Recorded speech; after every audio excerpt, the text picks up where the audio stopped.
I don't know if he was still looking, but hello. Oh. Hello! You are here! I hope you've been doing well. I went to get my lemonade that I made. Yes, yes. Oh man, we're back to the spring PNG. I really need to hurry it up when it comes to playing this. I mean, we did technically finish the letter already. But then we decided to go for another ending. Oh no, it might be. Okay. I'll unplug it and plug it back.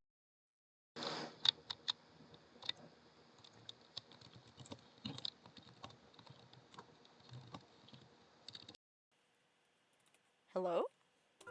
Hello, hello? Hello, hello? Hello, hello? Oh no. Okay, it's better now. Okay. Yay! Thank you for the heads up, 13. I appreciate it. But yes, I hope you've been well. Let's see where we left off. Sure, I've also looked into those last night. They didn't seem that important, though. If anything, I'll get the more looking into the deaths of those employees than some random people. Hello, J-Bent. You are not late. I actually just started reading. Adding these clients to my list will only broaden my scope. But what if? What if Isabella is onto something here, like with the letter?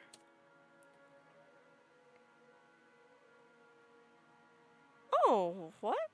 Why were notifications off? That's strange. I'm sorry. I just read that notifications were off and then just on the screen. Shit. I'm sorry. It tickled me funny because it's fitting. Oh, that's fair, 13. Ooh, were you doing chess, J-Bent? Shit. There's no more room for regret, however. Sup, I'm Ash from Deluxe City. Baggers, watch out, can't beat me. This is why we're only doing 2 playthroughs of the letter. I hate his ringtone with a passion. All of a sudden, my ringtone breaks the moment, and my attention shifts towards the source. Before I can even wallow in my mistakes, I hastily put everything back together, turn off Isabella's laptop, and leave the room to answer the phone. Oh, you were doing sound stuff. Okay. Hopefully, there'll be some good news this time. Unrelated frustrations aside, once I step out of the room and accept the call, the stone that has been stuck in my stomach simultaneously lodged itself up in my throat. Oh, wait, are we gonna find out Zach's dead? My boy! Good luck with your sound stuff, though, the J-Bent. The person on the other side of the line isn't who I'm expecting. Right, Eli Shrey, right? It's Officer Renz over at the precinct. Oh, no. You know, you bring me donuts to keep an eye out for you and shit. Is it for your game or for a music project, J-Bent? Oh, yeah, right. Renz, what's up? Oh no, Zach's dead! Oh, it's for the church. It's for a church. Interesting. Definitely best of luck then. Oh, have you heard of the 2 sculptors that were commissioned to make a sculpture of Lucifer for the church? And the first sculptor was fired because he made Lucifer too sexy. And then the second one, they hired, doubled down, and made Lucifer even sexier. Yeah, it was great. I love that story so much. Fire my brother, will you? Yeah, he is! He's supposed to be tempting! What did the sculptors do wrong? I'm just totally procrastinating on the fact that a body is about to be discovered, and it's my baby boy Zach. According to the Bible, yeah, exactly. Oh, sup, Shade? Oh, it was Shade that said that he was sexy. Yeah. You've, never called me through this line before. Is We're- this something urgent? We're gonna learn a Cinnabon is dead. I don't want to. I don't want to. Yeah, kinda. Something came up this morning. You know the big guy? Your, buddy? Please just tell me Zach went insane after that thing with Hannah.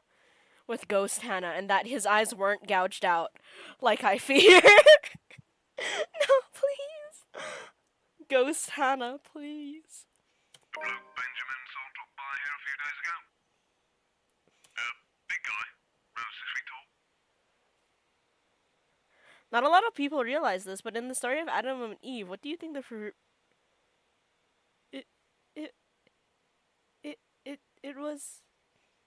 It was an apple, right? Like it was a literal apple of knowledge. It's a literal apple, right? Because he was a snake. They specified it was an apple. The apple is the fruit. It's the knowledge of fruit. It's the fruit knowledge. It was an apple, right? Javen, you're scaring me. Zach? I don't feel too good about this. In the story, the snake could walk and talk. After the sin, God cursed it and took its arms and legs away. Who would bite into a lemon? Okay, I know Javen would bite into a lemon willingly. But still, it was an apple. Apples are the big smart fruit. I remember you told me that before. So snakes used to be like lizards and no, it was an apple. It was an apple, Javen. No, what are you insinuating? I don't feel too good about this. You're him, Zachary Steele, I think. Wait, do I have? Is there a soundbite of that? An apple. Sure, it was an apple. Let me stay innocent. It was an apple. I was raised a good little. I went to Catholic school. I think I went to Catholic school. I went to Catholic school, please.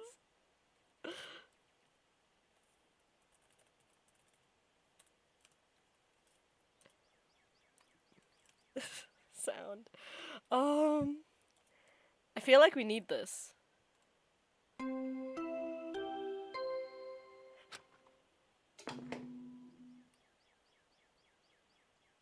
A body has been discovered. I feel like we need that. I'm scared. Yay, 13! You understood! I love you! What about him? He's been detained and Oh no. Hello, Mozzie! Is this? Yeah, it is. We found Zach! It's not a phase, 13. It's a lifestyle. Wait, what? What do you mean he's been detained? they brought them in this morning. That's not what I asked. What are the charges?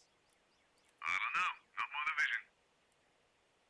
No, he could have just been. Maybe he just went cuckoo. Like the priest. Like, we don't know. Maybe he's still alive. Maybe a body hasn't been discovered. We don't know yet. Maybe I prematurely played the sound effect. Hopefully. Maybe. I don't know. I'm not really supposed to be on the phone right now, but I thought you want to know. It is scary that Possessed Hana did keep, Emphasizing about his eyes, though. Anyway, I gotta go. If you want to see him, just drop by. Not sure how that'll work, though. The chief has a standing order not to let you into the precinct until Monday. Oh, it's hot in here. Hold on. I swear I'm not stalling. It really is hot in here.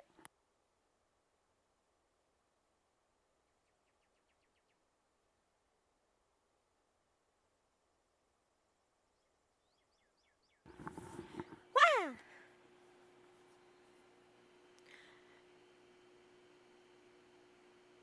Ooh. Killing off people is fun when you're writing, especially if it's a well-loved character. I love reading the comments. I am not a good writer. Yeah. Thanks for the heads up. I'll bring you some coffee to go with those donuts, too, next time. The call ends with a click while I'm left here reeling, staring blankly at my phone. What the hell did you do, Zach? Still no word on Rebecca either. Looks like a trip to the precinct is in order today. I might as well make sure the big guy is okay. They were about to get mauled by animals, and then the credits play. Yes! Let's go! I'm gonna write a story and make a lovable character just so I can kill them off. I love doing that so much. It's great. That's what I'm doing in this run. I'm making everyone love each other, and then I'm killing them. What other choice do I have? Sighing, I lock the door to Isabella's apartment, and within 5, I'm on my way to the LPD. At least I know where Zach is now. That explains why he's not answering his phone. But how did he get himself in this mess? He said that he had a plan that might help, but if it got him into trouble to get himself in a cell, I don't think I like that plan of his. And hell yeah, I'm mad. I'm absolutely furious. I doubt Zach will get him arrested because of an actual crime. But whatever stupid stunt he pulled to get there isn't any better. The only good thing today so far is the fact that the streets are nearly empty. So early on a Sunday morning. Yeah, Zach's the nice one. He's the one who brought Isabella cinnamon buns when she was down on our last route, and he like ran all the way across the park so that they'd still be hot when she ate them. It's like the run in Undertale where you go through the mercy route until the monster is about to be won over and then you kill them. Exactly, Javen. So that they put down their guard and then that's when you strike. Very few pedestrians and virtually no other car on the road to get in the way of me rushing to the precinct. Within the speed limit, of course. A whirlwind of activity welcomes me as soon as I waltz into the LPD HQ. Fellow officers running here and there, pushing around paperwork and answering calls. It's almost Halloween and troublemakers are abound. Calls about pranks gone wrong make up most of it this time of year, along with the occasional altercation or missing dog.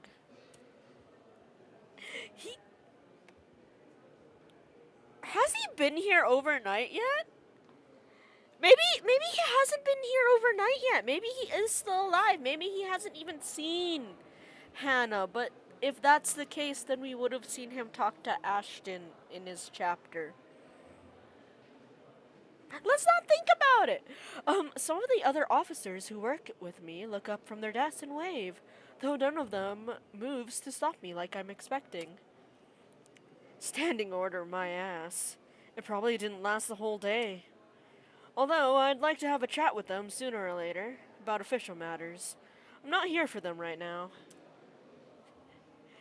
Of course, it never hurts to see what they have for me, and the best person to ask for details in this precinct is the guy behind the booking window. He glances up at me when I approach, then immediately returns to his task, indifferent. Not that I need his full attention. As long as he talks, I'm good. Hey, I heard there's a new guy in the holding cells. Not many here know Zach, and if they've seen him, they don't pay too much attention. I try to keep my work and personal life as far away from each other as I possibly can. Each one of them is quick to chat, gossip, be one to talk about the new detainee and have everyone's attention. News flies fast, huh? They just brought him in this morning. Any info on him? Got his ass handed by some rich bloke's bodyguard. Or butler, whatever. When we got to the scene, he's already been strung up and ready for pickup. Damn, Johans, you're a badass. I'm so sorry for leaving you in the attic that one ending. Hard to imagine how a guy like him could have been taken down. But the butler has this creepy air to him. I'd rather not ask. Well, we saw how kind of incompetent the police are in this universe. When Zach was yelling for help, they absolutely wouldn't refuse to check on him. Yeah. Feel sorry for the bloke. He could have fought back. But I know Zach wouldn't hurt a fly. Yeah, that's what I was thinking. Zach isn't dead. He's just possessed. He's just being used as a meat suit. It's being borrowed. Our boy is fine. He's being rented. No. He's being rented. It's fine. Yeah, they're being incompetent. He's not that kind of person, and knowing he might be in a bad state, whatever little anger I've built for him on the way here dissolves in thin air. That's not a video game exclusive. He's being used as a meat suit for him. That's horrifying. It's better than being dead. At least our boy can have an exorcism and we can save him if he's being a meat suit. If he's dead and has his eyes gouged out and like his body pieces are all over the floor, we can't put them together like a puzzle. At least his meat suit is intact. Let his meat suit be intact. Has he been booked yet? No, still sleeping. Creepy butler probably hit him hard. Oh! He died peacefully in his sleep. Hopefully. Or maybe just Hannah tucked him in. Boy fainted and he got tucked in by the ghost. It's fine. We're fine. Which is a good thing. If they slip up and forget, we get a writ of habeas corpus and take him out of here, depending on what he's actually being charged with. Turn him over? Look at his face! No! But at the same time, it's bad. How long is he going to be unconscious? I'll be worried about serious injury if he's out cold for too long. Whoever hurt him has a lot of explaining to do. To me. What's he in for then? Must have been something if we got a rich fat cat involved. Your friend was caught on right property, and you better believe I'm not happy about this. Not one bit. Ooh, maybe we'll get kicked out before we can see him. I want to say there must be some sort of misunderstanding. Zach isn't the type to do such a thing unless it was his plan all along. In that case, I couldn't just charge blindly into this without all the details, no matter how much I want to believe my friend's innocence. Well, J-Man, I guess you are right. We got jump scared by our boss. Luke and Wright? Luke Wright? What on earth was Zach thinking? In any case, it doesn't look like Chief is happy, even if I don't protest and give him a salute. Not pleased at all if the fact that he grabs me and pulls me aside is any indication. If I were to describe his expression, he looks ready to kill me. I swear, Frey, if you're behind this, if you told Steele to stalk the rights because you were taken off the case, I'll... Oops. I'm not stupid enough to ignore chain of command and go against official orders. Give me some credit, Chief. And you better be sure you didn't. Luke Wright is coming here, and we both know he's trouble. I'd consider your friend lucky if he only gets charges put against him. Maybe if we can make sure he's in a good mood, he won't escalate the situation. Hell, maybe we'll have a bloody miracle and Steele only gets a slap on the wrist, but Lord knows it's unlikely with that man. You know him well, Chief. An observation, not an accusation. But it might as well be with how things panned out from the night of the housewarming party to the morning that followed. His wife's familiar with them, too.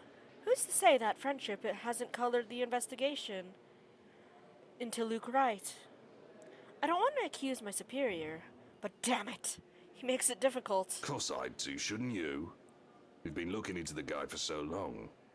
How can someone's voice be that deep and gravelly? Rawr, rawr, rawr, rawr. Of course I do, shouldn't you? I can't copy his voice. I'd call you a bad detective if you can't even tell me whether he's right or left-handed. You're a dude. I want a cool, deep voice. I'd call you a bad detective if you can't even tell me if he's right or left-handed. Ah, grr, deeper.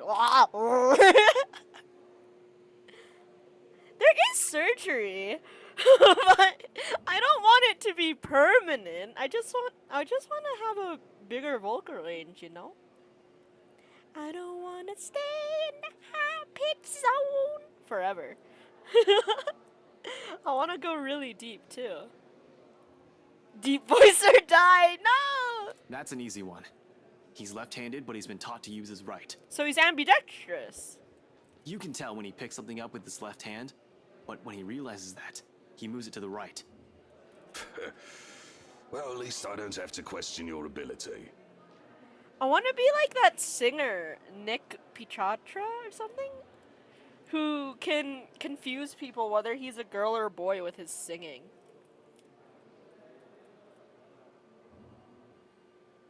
In everything but writing. Interesting. Pete Era. Yeah, this dude. He has such a pretty female voice. Corpse Husband has a medical condition that is literally eating away at his throat. So, woof. And he has agoraphobia, the fear of going to the outside world. Yeah, that's sad. Yeah. So he always sounded like that ever since he was a wee lad. Yeah, fun facts. He also had to quit being online because of his voice. People had speculations on what he looked like, and then crazy stalker fans, so he ended up almost getting doxxed. People started trying to hunt him down, and that made his fear of others even worse. That's why him like making videos, at least like with Saikuno, or like being in a sphere with people, it was such a big step for him. Yeah, people are weird. Yo, wait, I know I threw this fact last night, but like it's like how Taylor Swift needs to have facial recognition cameras so that her stalkers don't get into her concerts. Yeah, he deleted everything because of that. Corpse had to delete everything. I hope he's all right. I hope he's doing fine. Anyway, if I were you, I'd either go and make myself scarce or sit down and shut up. Anywho, let's see what's happening to our Cinnabon, Zach. Don't go aggravating people, basically. Because you have a knack for that at the worst of times. As much as I hate to say it, but he's right.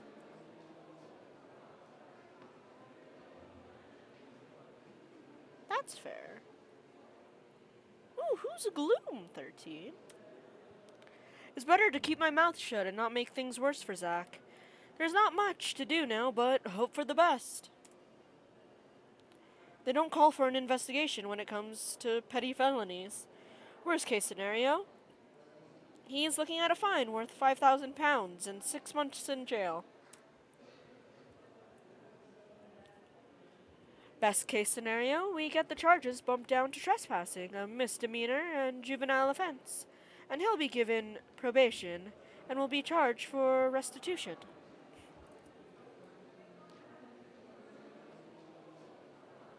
Huh. Interesting. At this point, those seem to be the most likely outcome. I don't see how he could have been framed for breaking and entering unless he was taken into somebody's property against his will. Even in my head, that sounds unlikely. I don't know what you're talking about, sir. I think I'm a delight to be around. No, have you heard your ringtone, Ashton? Ashton Lee, look me in the eyes and say that line again. Tell that to my blood pressure pills. Anyway, let me handle him, alright? Right on keep it back. Right on cue, the moment Chief says that, you know who arrives. Draco Malfoy, Adult Edition. And like the arrogant show-off that he is, he makes sure his arrival is well noticed by everyone within the immediate vicinity. The guy ignores the front desk, even when Benjamin tries to greet him. He just blows past him, walks in all high and mighty as if he owns the place. I keep forgetting that it's 2024 and not 2022. He doesn't, though! He doesn't own the Popo! Meanwhile, that creepy butler of his trails behind him like a tame dog on a leash. It doesn't help it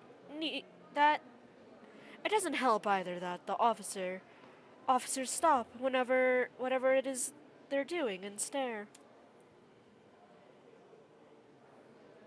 Whether it's out of suspicion, curiosity, or judging by some of their starstruck looks. Awe. They should quit it, get back to work, and stop giving the man the attention he's obviously seeking. I'm here to report a crime. I'm here to report the crime. I'm sorry. Luke's voice actor is amazing. They made a hateable character hateable, and it's great. Of course, why else would you be here? You're either reporting something or being put behind bars, you imbecile. I'm going to... Did you witness a crime, Luke? No, then go away. Imagine he actually turns himself in, though. Like, one time he goes into the precinct and he just has Kylie, like, dragging him along, and it's just like, and Kylie's just like, Tio, tell the policeman what you did. And he just turns himself in. He would. If Kylie figures out what he's doing, and she tells Luke to turn himself in, I feel like he'd fold.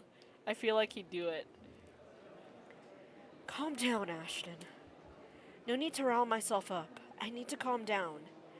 Not for him, not for myself. But for Zach. Can you imagine the Luke Wright case just being completely closed down? Like, what was it, like 5 years, 3 years of hunting down, trying to gather evidence on him, only for his 5-year-old niece to, like, bring him to the station and make him fess up? Oh, that'd be great. That'd be cute. Putting in all his work to help Zach, and Zach won't even care. No! He's alive! He's just a mecha! He's a meat mecha! But for Zach, it's already difficult holding back when his face looks like it could use a good right hook. Yeah, exactly, 13. I don't believe it until I see it. Alive until proven dead! Better just let the chief handle him. I want the meat mecha to punch Zach. Sure enough, he's the first to walk up to him, bearing a smile way too friendly for comfort. Looking at him like this makes me sick to my stomach. It's easy to know there's something up underneath the guise of keeping up appearances. I'll be happy to assist you with that, Mr. Wright. You'll have to issue your statements as victim and witness. Luke, you were not there. We'll have to determine probable cause and properly file a criminal complaint. Of course, you understand. Oh, I understand, though I don't see why you can't fire that thing yourself. Mr. White. More like Mr. Wrong. The cause is obvious, isn't it? He was breaking into my home in order to pilfer my belongings. Why would anyone want anything owned by you? Ah, I keep pressing B by accident when I mean to press the spacebar. Well, we'll still need that police report. The prosecutor will be the one to determine what charges you can legally file against the accused. Reports and prosecutors. Why should we law-abiding citizens suffer through all that? Luke, you can't say you're a law-abiding citizen when I'm drinking. You almost made me do a spit take. Oh. Thugs like him should be kept off the streets. I mean, it's so obvious who these people are. You can practically spot them. Oh yeah, Luke's really racist. Oops. Wait, hold up. Is this guy for real? Can he hear himself? He's not hearing what I think he's saying, I hope. He's not saying what I think he's saying, I hope. It's like they look like different. It's like they look different than other people. Wait. Oh no. He drops slurs sometimes, 13, and I completely blurred that out of my head because of the panic it caused me. They come here to our country, take advantage of our wealth and generosity, while we proper Brits work hard and pay our taxes. Oh my god, he's the British Museum! Nothing he owns is actually his! He's the British Museum! He's the British Museum! All the while they break our laws and ruin our civilized community. Facts. You are valid for saying that. Thank you, Mozzie. Trash like these should be kept contained. These uneducated. Luke. Now, Mr. Wright. I know you're upset about what happened, but perhaps we should move to my office. Of course. The sooner we can deal with the petty criminal, the better. He almost dropped a slur. I can't believe the audacity of this guy. Did he really think himself better just because he was born rich? No, but he wasn't born rich. His mother was a prostitute. And he actually worked his way up. Which is respectable in a way, and then he became this. I don't know what happened. The Lion, the Witch, and the audacity of this freaking Luke Wright, man. I swear they should just ship these peasants back to where they came from. Oh my god! Bro, what year do you live in? Wait, how old is Luke to have these freaking... Wait, to have these beliefs? How old are you? Wait, no, wait. So, Hannah's 31, so we can assume that Luke is around, like, the same age. Wait, what? Luke is immortal, confirmed. Wait, how? Nah, wait. He can't have this type of belief in this day and age. Nah. Not that crazy. Not that deep. I can't, no. I need to look up his age. He has to be old. He has to be old. You have? They exist? Oh my god, he's 31? He's 31 and he thinks this way?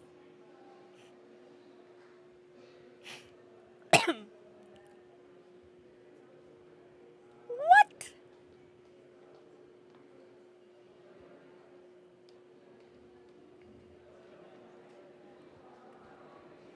He's 31? 31 years too many. Damn. They're all criminals. It can't be helped. It's in their genes.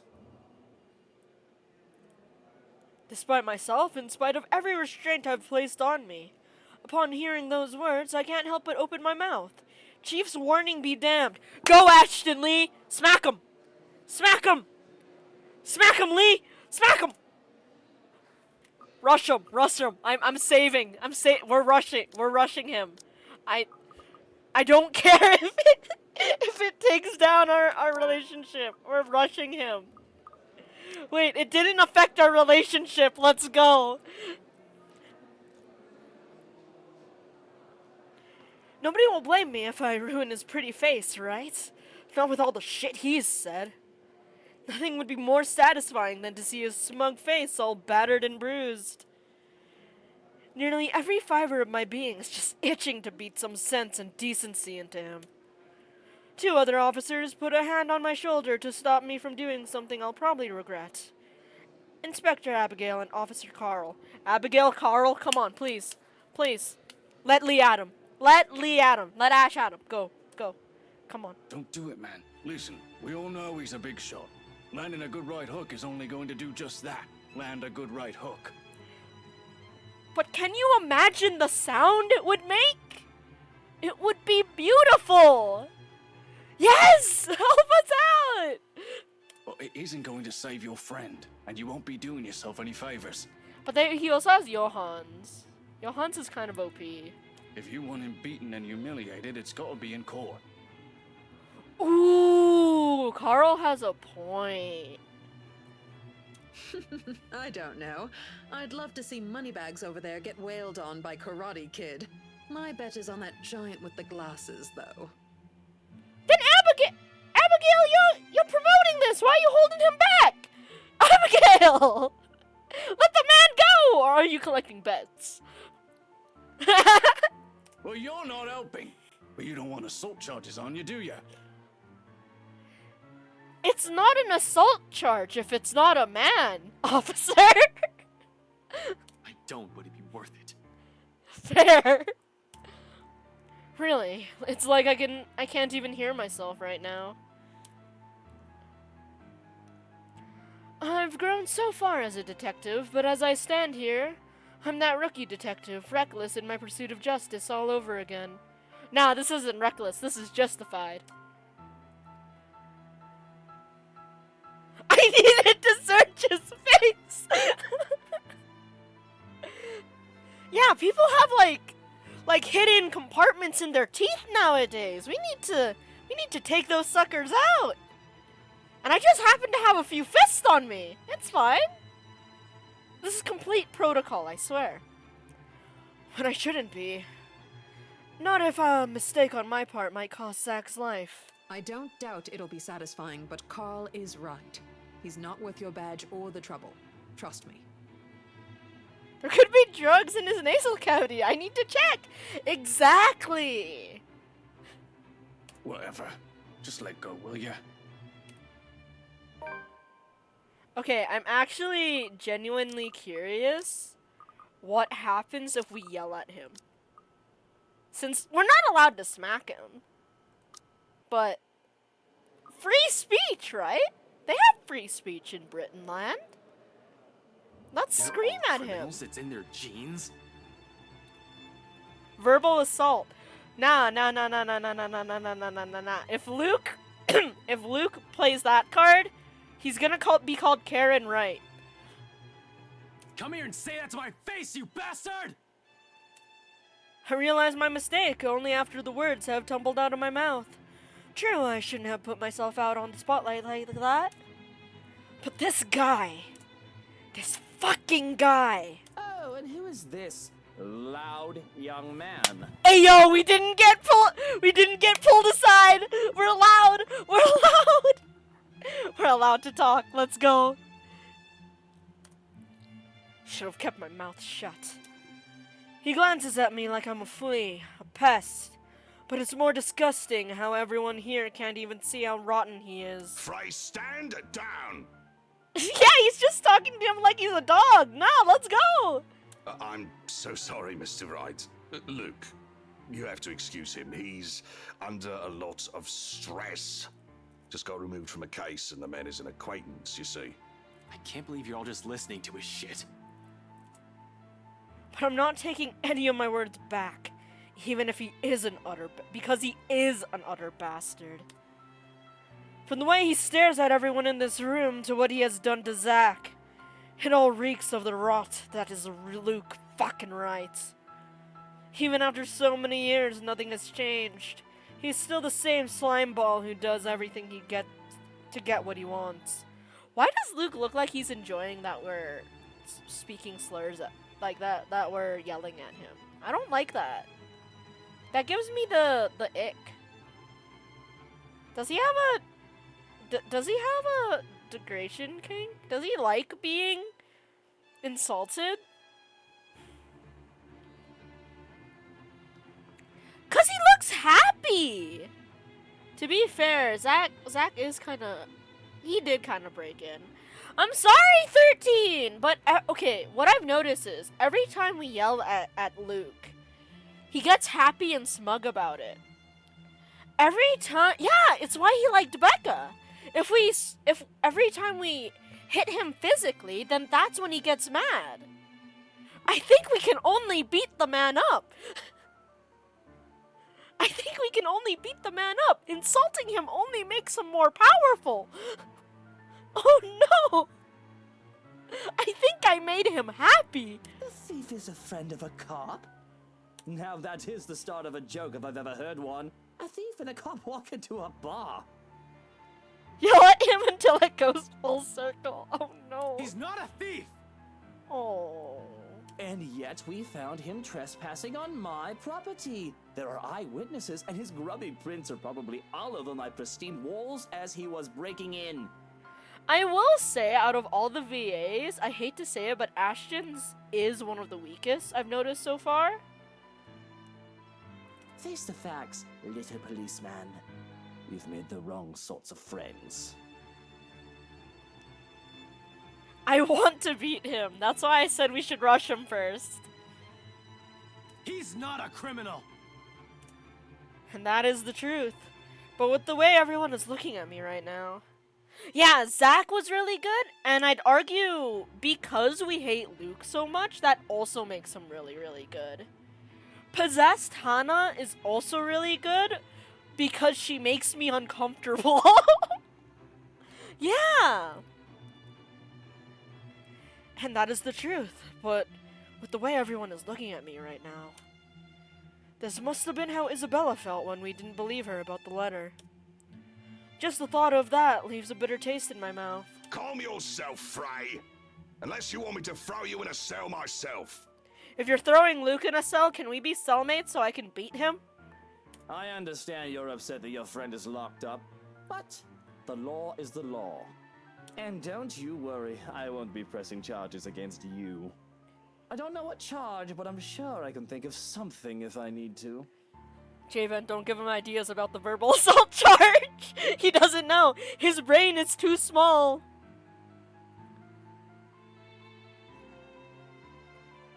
Oh, I love when people think, wow, this must have been how felt to when... Huh?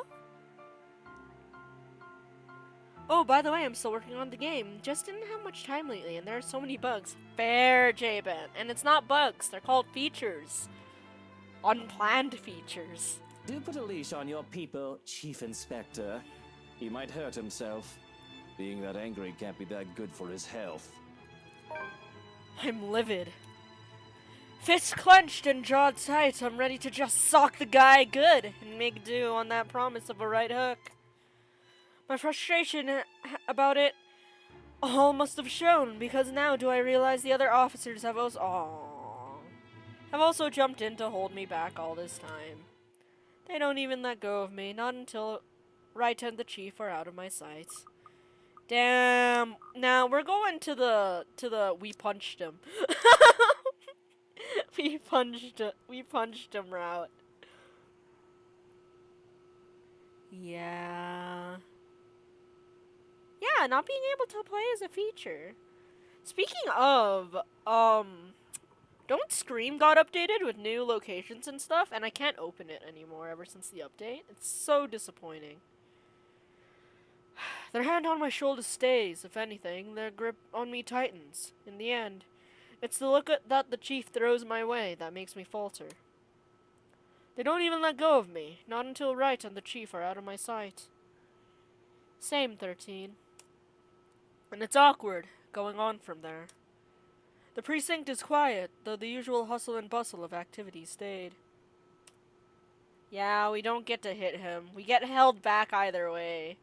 But I like the rush him route because at least he doesn't get happy. He doesn't get the satisfaction.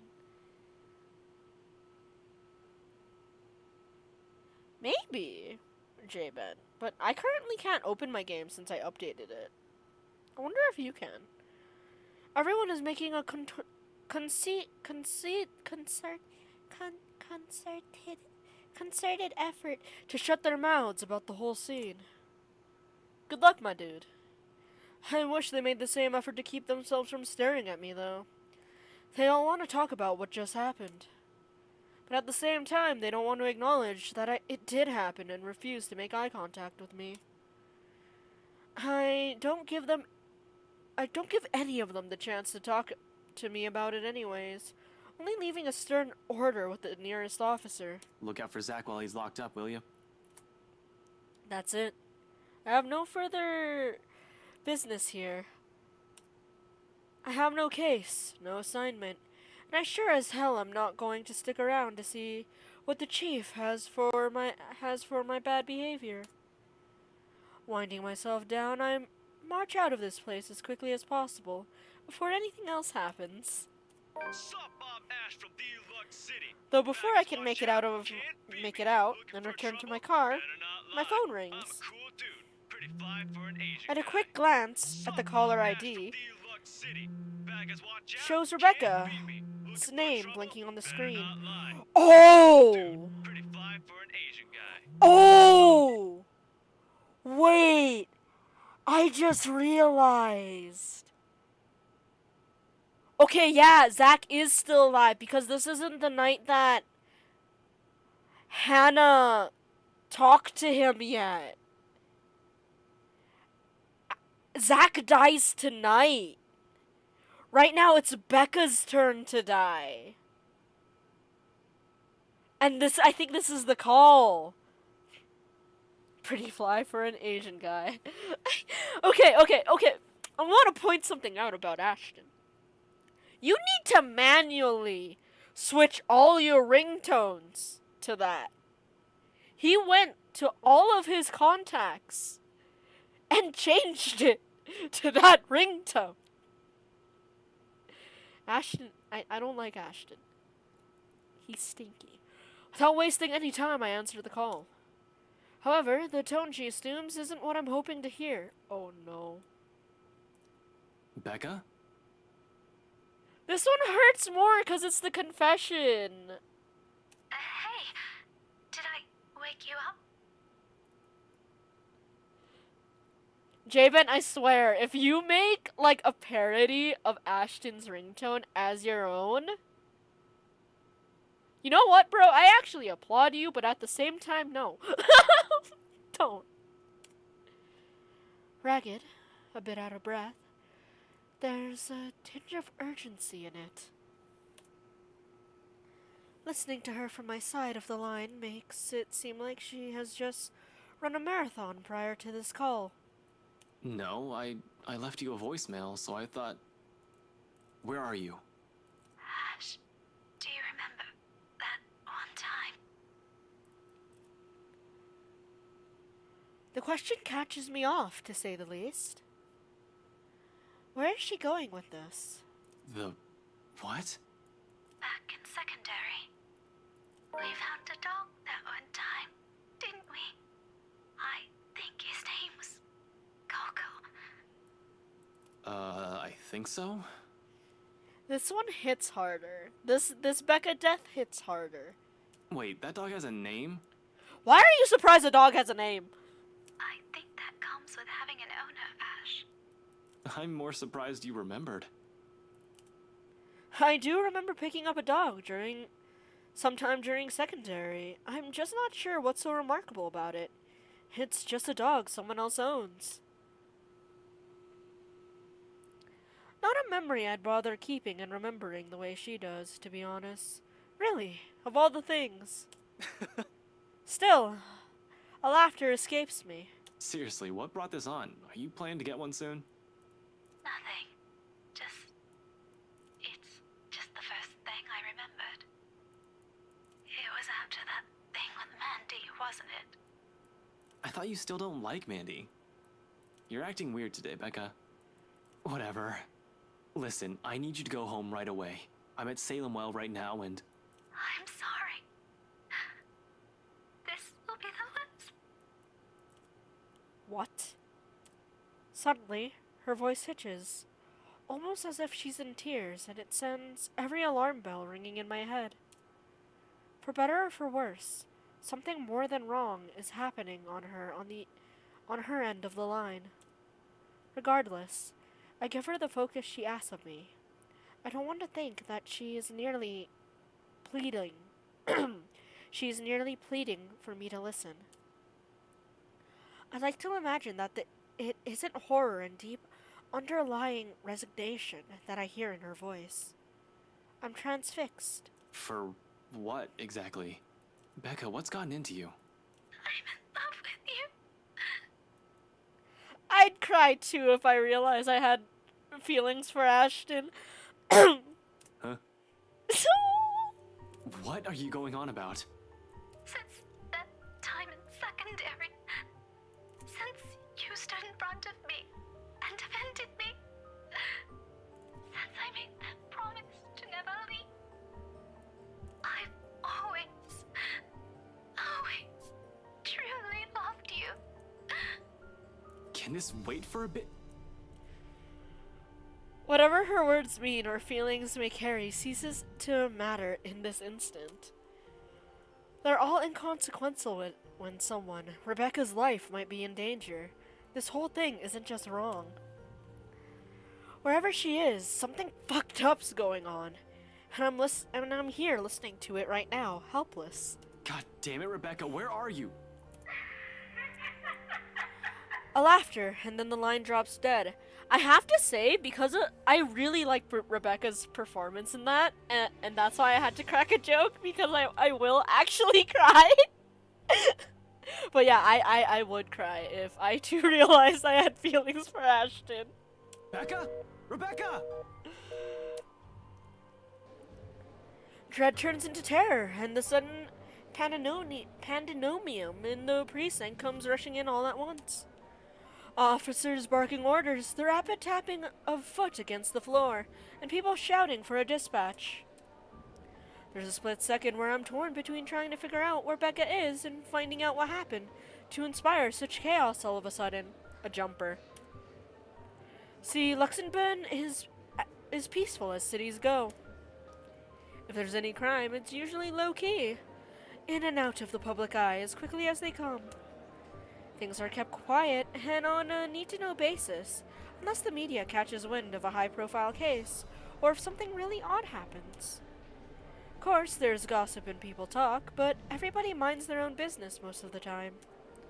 So when the commotion happens and people are shouting for dispatch, you know there's trouble. 2 words broadcasting over every police radio all over the city, including the one on the front desk to fire everything up. Jump her up. World's fastest TV reporters are on the scene. Jumper up. The emergency service unit is assembling, each one hoping that they'll be able to talk this one down. An ambulance will already have been placed on standby. The library isn't too far from the hospital. Regardless, it spurs something in my gut. Copy that. Can we get a 1020?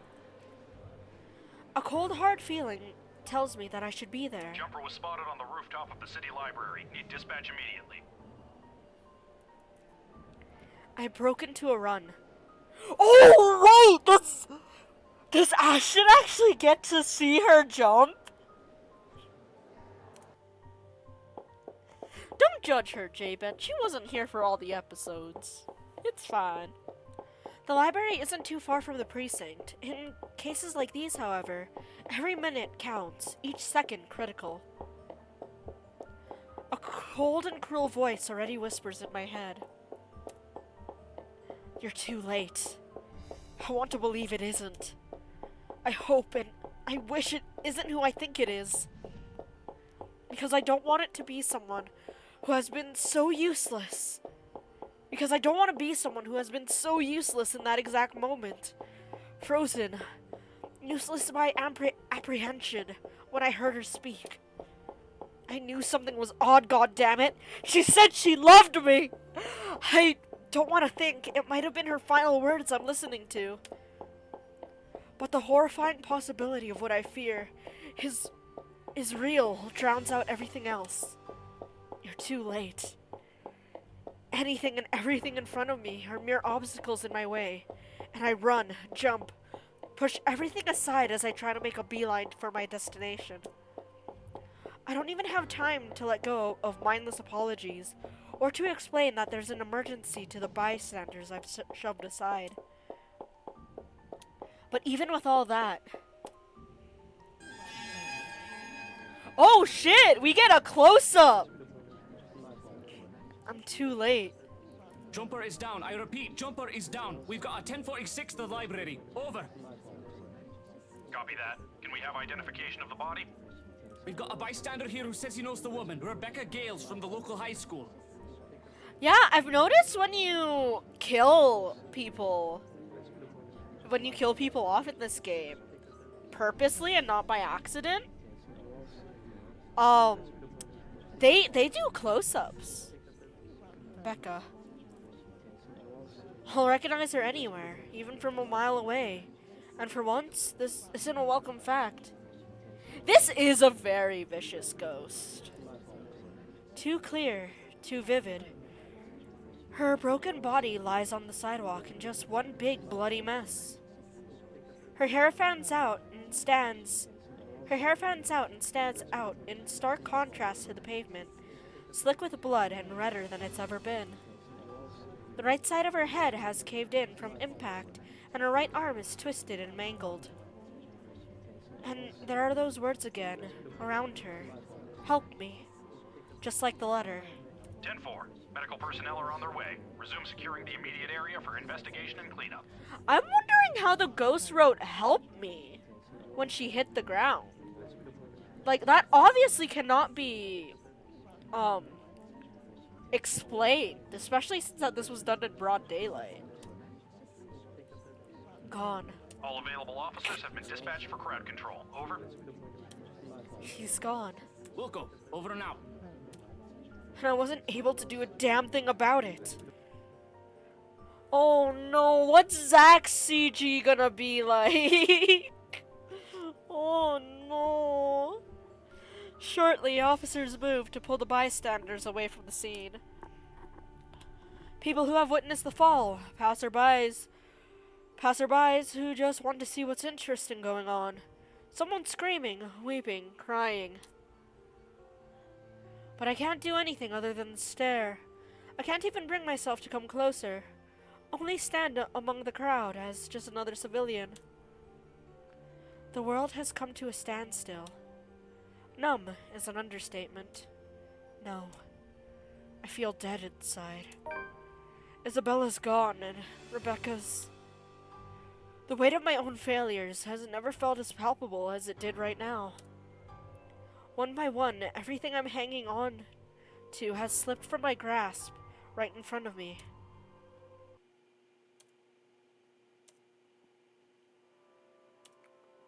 I have no idea how long I've stood there, how many seconds and minutes have passed simply watching the commotion. All I know is the bitter taste of ash on my tongue, and the sharp tang of blood hanging in the air. All my friends are dead. Ash, soon. Oh no. But even with the world coming off sharply to my senses, none of it registers, even as an officer starts pushing me away from the scene. But I have to be there. Without Isabella, without Zach, she's the last person I trusted to stay through this.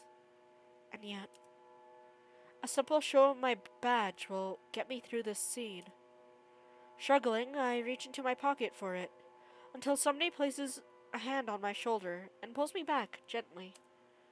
Despite the gesture, my annoyance still flares at the interruption.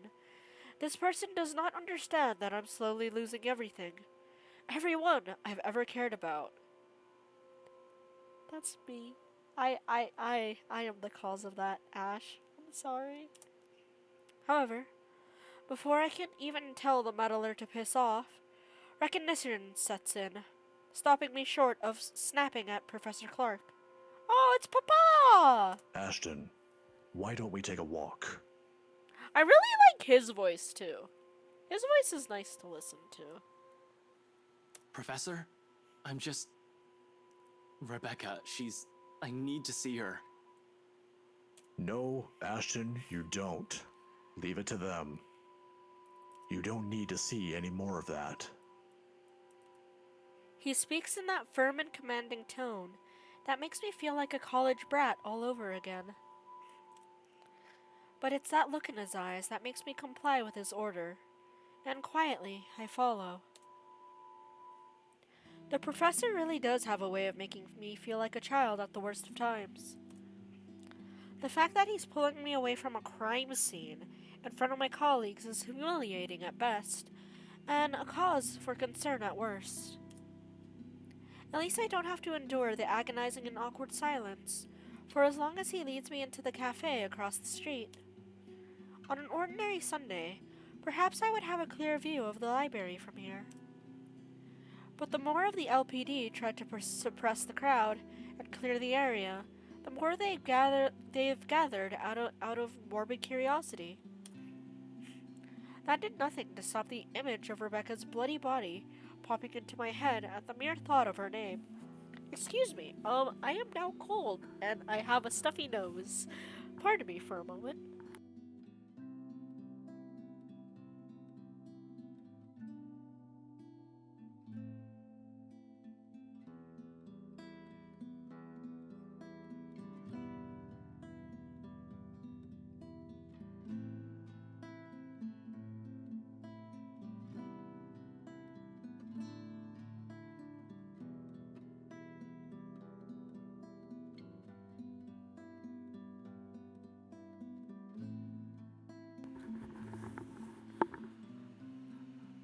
I'm just a sick bean. I'm sorry.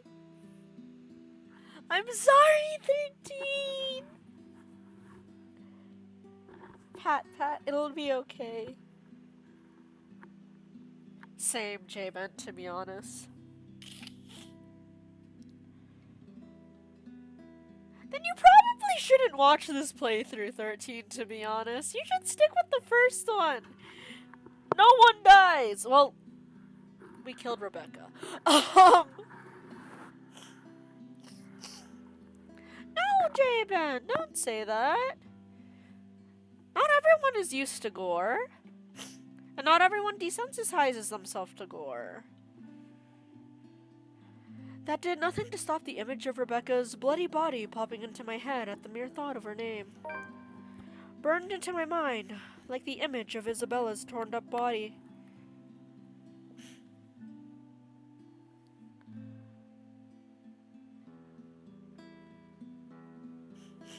Hey, we already seen most of the dead bodies. All is left is Axe. Like the image of the woman's sickening smile. Why don't you get something from the menu? It's on me. I'm sorry, Professor. Now, it isn't exactly a good time. I know it isn't the best time, but you should have something, at the very least. Get the man some water. Something that's easy on the stomach. You look like you're about to pass out back there. Healthy mind, healthy body, right? You'll always need it in your work. I know, as a matter of fact, that their hot chocolate is exquisite here. Releases endorphins, which are good to fight off thoughts and feelings of distress. It should do you some good. A chat and some chocolate. I'm willing to listen. It's like what the officer said. He's just unconscious right now. Chatting and chocolate.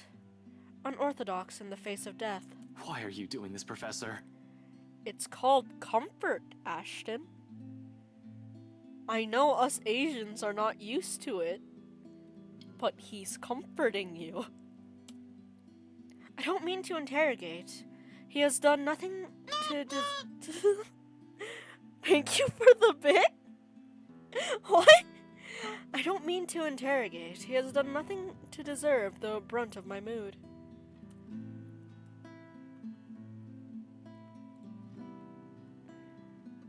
Boop. Oops. Place doggo there. Recenter game. Perfect. I only know he means well and that his gesture has good intentions. More than anyone, he's the one who understands grief, far longer than I've ever carried the guilt from that.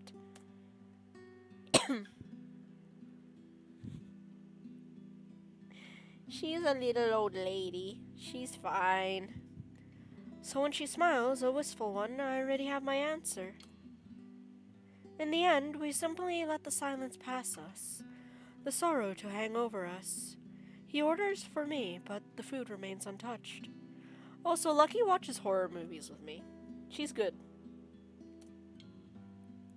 For a few more hours, we go on like this. Silent, wordless, unable to phrase the ache that has been brought on by loss. He does break it after his third cup, if only to check on me. How are you feeling? You haven't touched your food. Not good, to be honest, but that doesn't mean you had to pull me away. It's not the first time I've seen a dead body, you know. But it's the second time you've seen one of your closest friends' dead bodies. In a typical crime scene where the victim is a stranger, yes. But what if it's a friend? Oh, never mind. I thought 13 was going to be spared from Isabella, but it's flashbacking. It flashes in my mind fleetingly, still too clear, still too vivid. The iron tang of blood still lingers in my nose, as if it were yesterday when I entered that room. We're all in danger. I thought you were my friends. Why don't you believe me? Yeah, I'm allergic to corpses. I'll ruin any crime scene with my sneezes. She's the first one, and I've never forgiven myself for it. I'd rather not talk about that, Professor. Hello, Cappy Bro. Thank you for the... Oh, wow, 20 months. Contaminated the crime scene. Oh, sorry, guys. I'm just allergic to corpses. Yep, there's definitely a corpse here, I know. Because my allergies are acting up. I need to blow my nose. I'm sorry.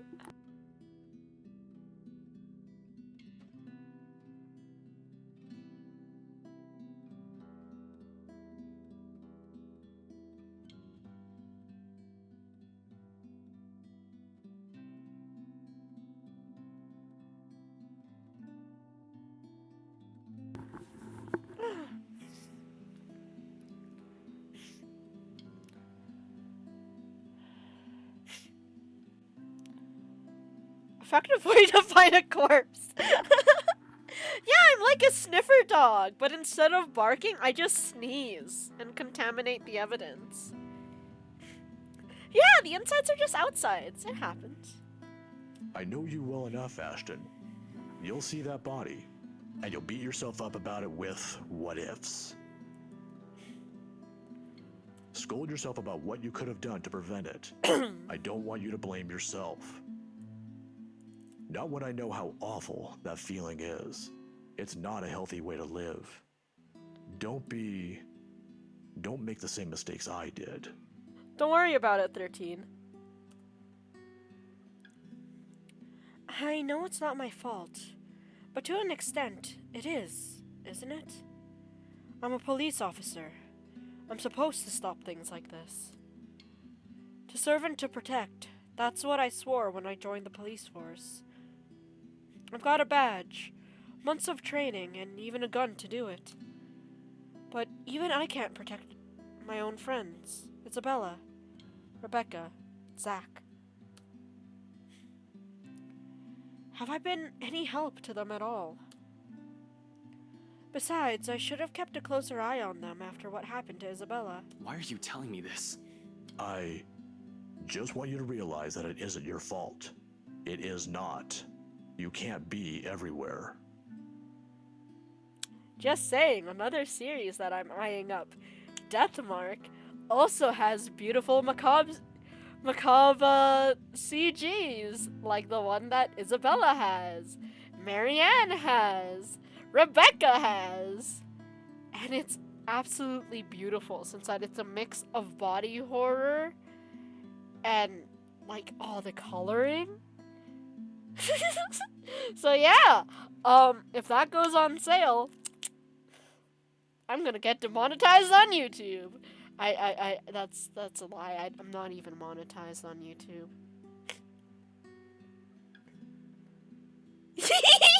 Javen, no, it actually costs quite a bit. Don't Javen. Cop or not, you're just one man. I was the one who called the police about the jumper. I didn't know it was Rebecca. We met earlier this morning. She asked for library privileges to access the NMRR, and I was happy to be of assistance. Perhaps, if I was with her, this wouldn't have happened. If it's anyone's fault, it's mine. Yo, Cappy bro, what does that mean? I want to tell him it's not. Ease off another guilt he's intending to carry. That the reasons are far from what he's thinking. Yeah, that's what I'm confused about, Javen. What am I supposed to say? I'm allergic to death, bros. My nose, wait, hold up.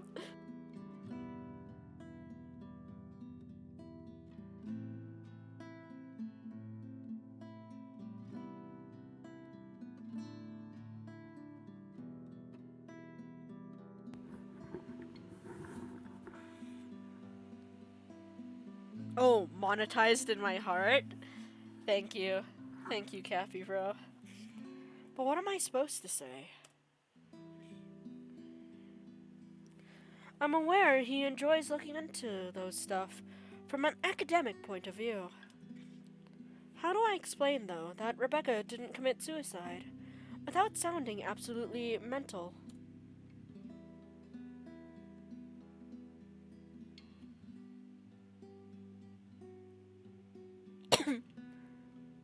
Wait, what? What do you mean, Javen? What? I don't even have all the pieces of the puzzle yet. Even if I feel like sharing, sitting here and talking about it is a waste of time. There's still Zach. I can't let this happen to him as well. Oh. I should be out here trying to make sense of things. Sorry, Professor, I have to go. Ashton, wait. I paused, looking to him. I'm not entirely sure what he has seen in my face, but all of a sudden, the stern look in his eyes softens. Similar to all those years ago, before death has become a familiar shadow, while looking at a mirror and seeing myself a few years from now. If we ever survive this. I was just going to say, be careful. In the face of it, a smile is all I can offer. When am I not? Without another glance, I head out.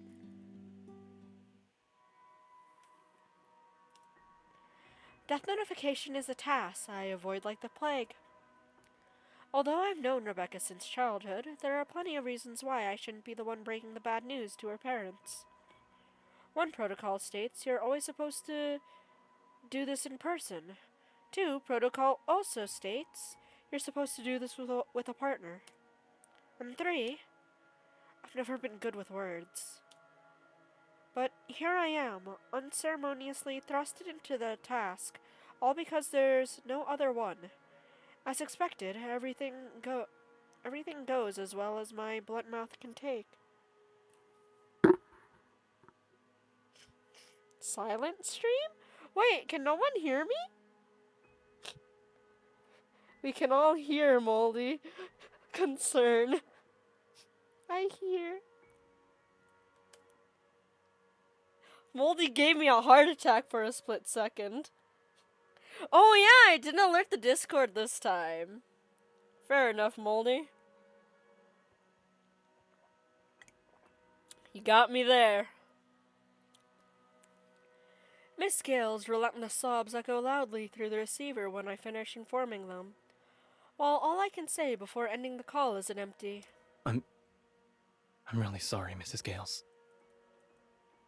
Dude, you must be a very big fan of my friend The Power of Luck, then.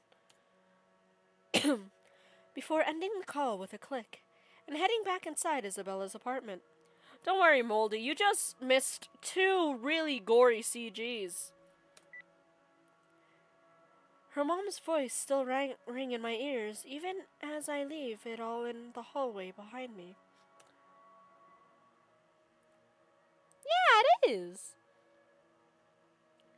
Here, though, there is only stillness. Heavy. Deafening. Suffocating. My favorites while eating. Hey, let's go. We won't see another dead body in a while, Moldy. You're good. You're good. Wordlessly, I take the empty space on the edge of the bed. Despite how peaceful this all seems, the gravity of that news hits hard. Okay, I'm gonna say this again. I really want Isabella's cat bat pillow. It looks really, really cute. It's not real though. I can't find anything that looks similar to it. And I want one. I know I can create one with my hands, but the effort. It's in the dense air now, lingering the room.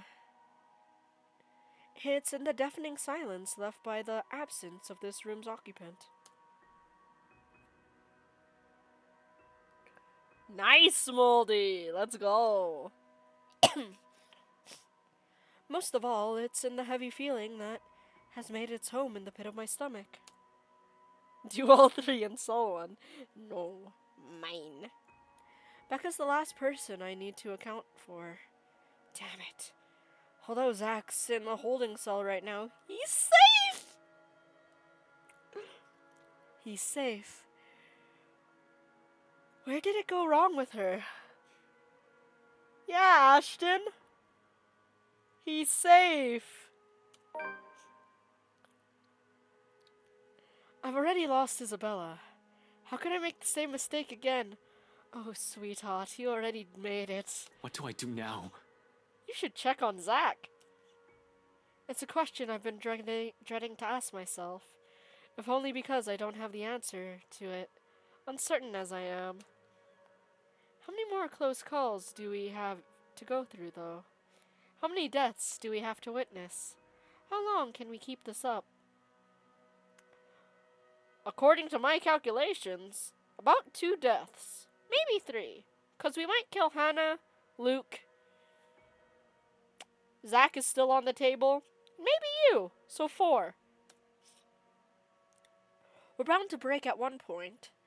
No normal human being with a sane mind can last like this. Losing people important to them, one by one right in front of them. I don't even know how I can keep myself safe.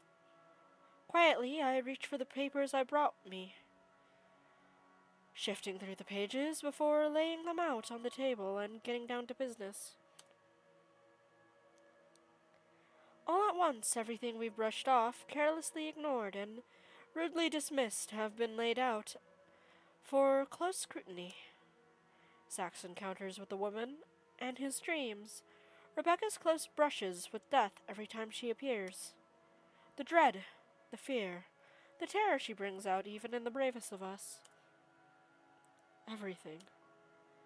Because no matter how bleak this all seems, there must still be a way out of this.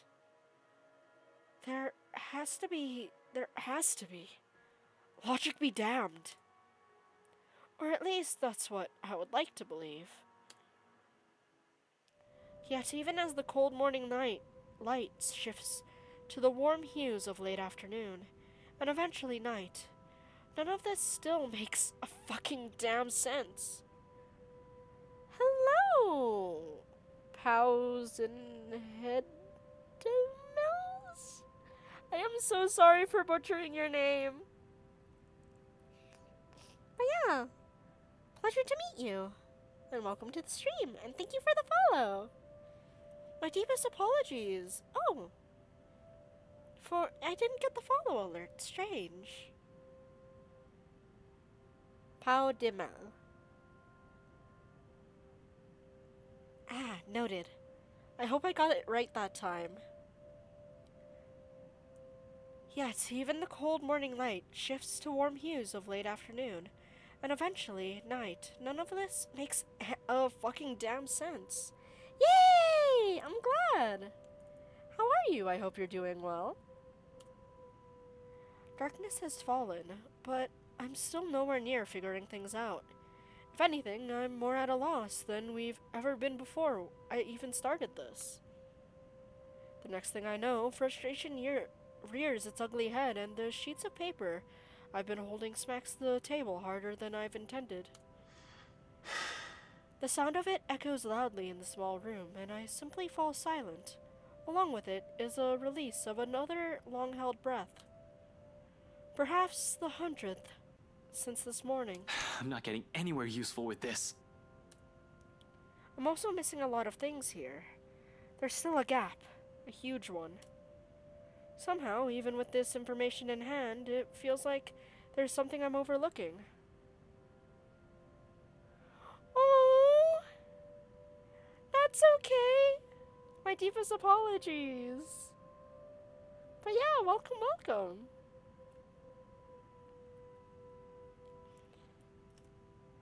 All I have to go with is the letter and all the stuff selfish people have been keeping from the public. But what else?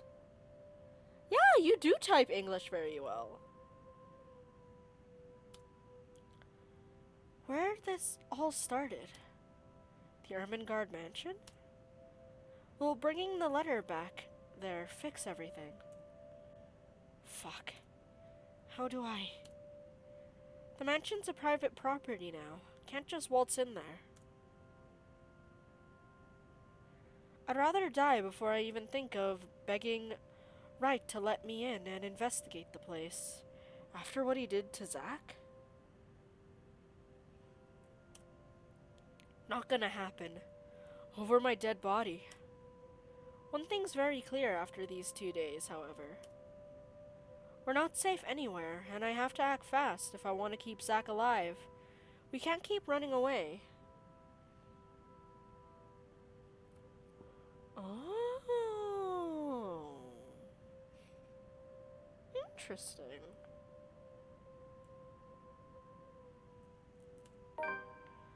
Sooner or later, she'll get us, like she did with Rebecca and Isabella. But you do type English very, very well. That's quite impressive. Before that happens, I have to put an end to this. Sighing, I stand up and stretch out the kinks in my back after several hours of sitting. I've been at this for too long. A break is needed. Time to let everything to sink in, or else I'll burn out. I know I will. And it's another thing I cannot let happen when there's still another person counting on me like this.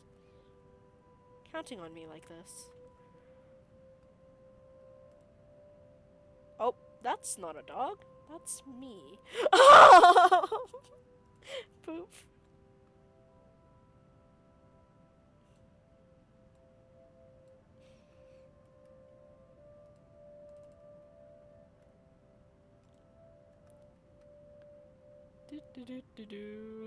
That could have been bad.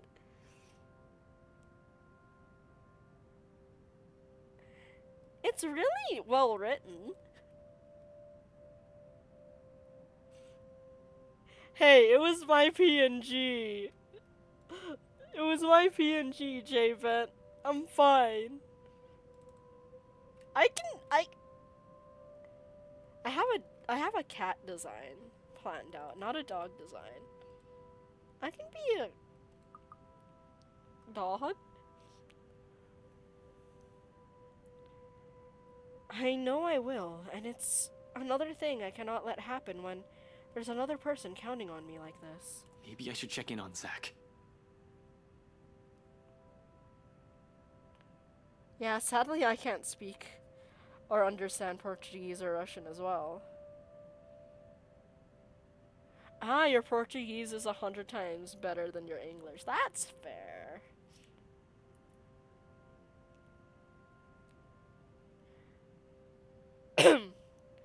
But that doesn't change the fact that your English is still written quite well.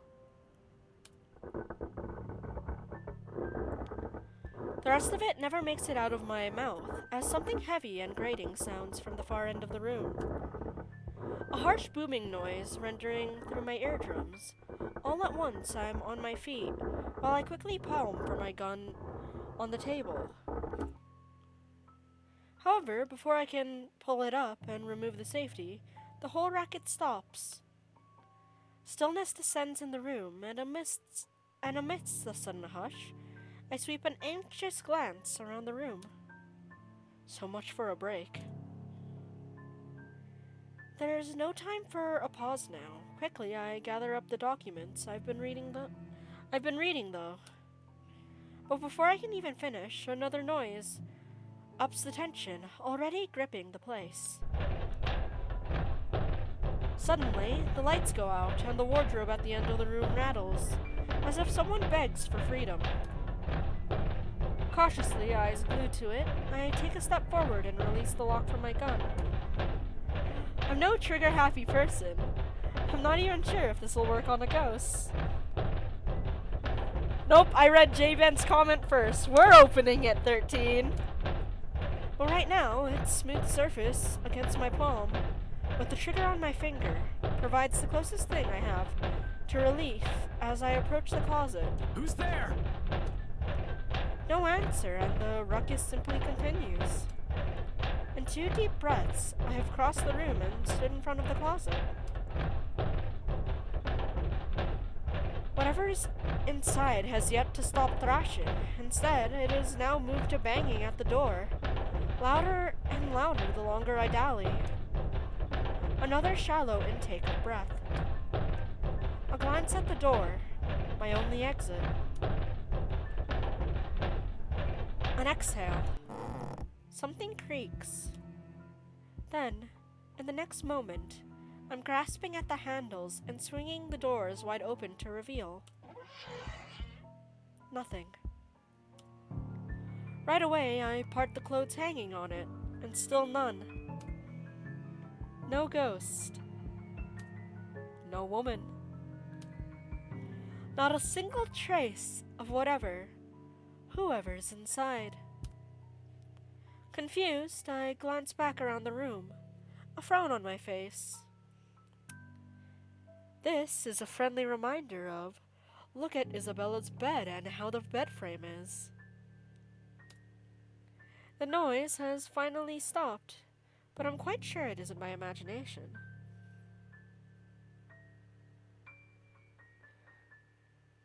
If I go to any city where the language is... Oh. Wait.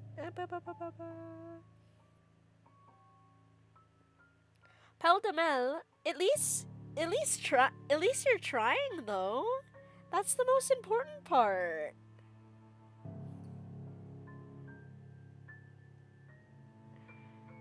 Yeah, Peldamel, please. It'll be embarrassing, but it's a good learning experience. Yes, yes. You're very brave for speaking a language you're not comfortable with. The noise has finally stopped, but I'm quite sure it isn't my imagination. Or maybe it is, and I'm just too strung up that my head's now making things up. Whatever the case is, I need to get out of here as soon as possible. This only confirms that we aren't safe anywhere. I have to warn Zach. Wait. I'm just gonna do something quickly. Boop, ba-doop, ba-doo.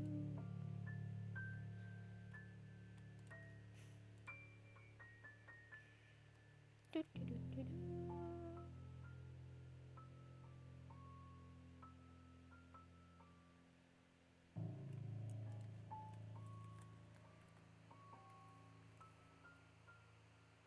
Aww. Everyone has troubles. I have trouble speaking English. I can't even English. So please don't worry about it.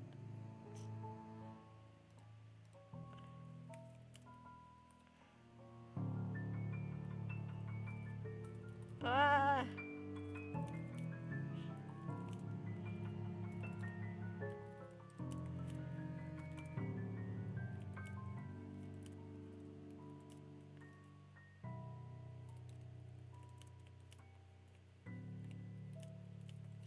There we go.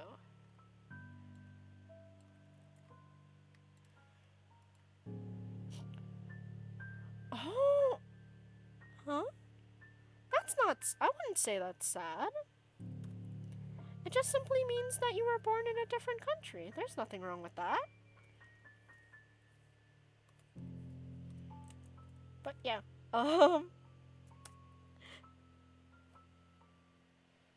Yes, the music is very good, isn't it?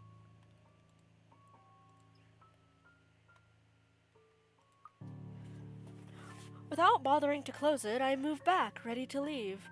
Adrenaline now coursing through every vein in my body. Is it good Portuguese? Okay, I'm glad.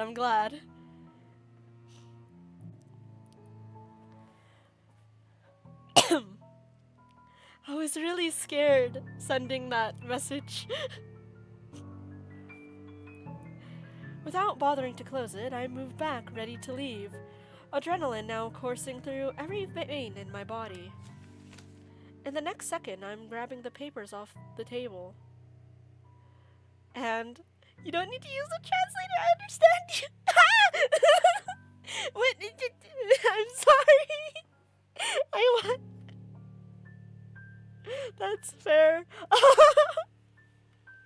I'm glad. I feel embarrassed now.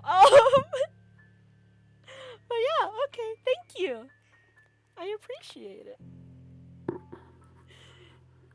In the next second, I'm grabbing the papers off the table and I'm sent sprawling on my back as something cold catches my ankle and yanks.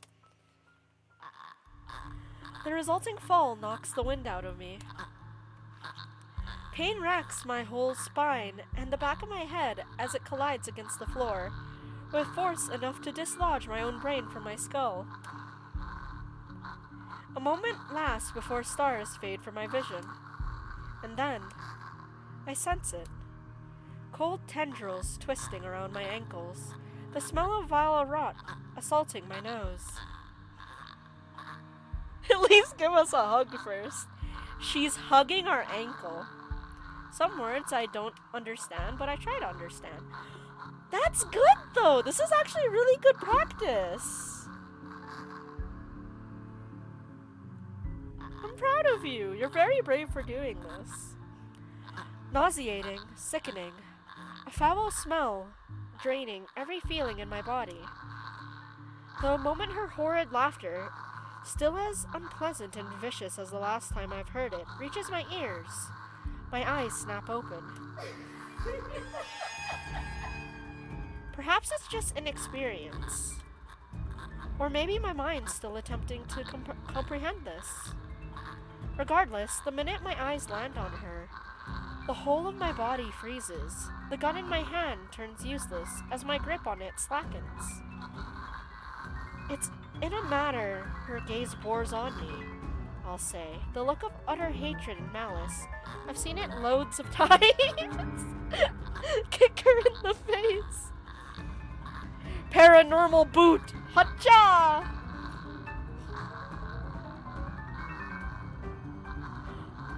Oh, wow.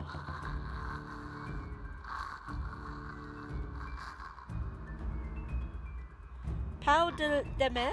I'm sorry. I don't remember. I have a small brain.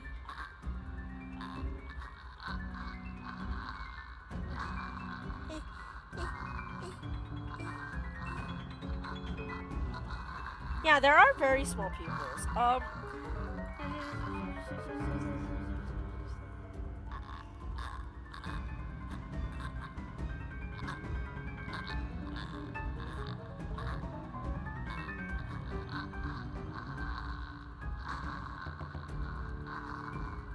I'm sorry, I don't remember names well. Pau de Mel.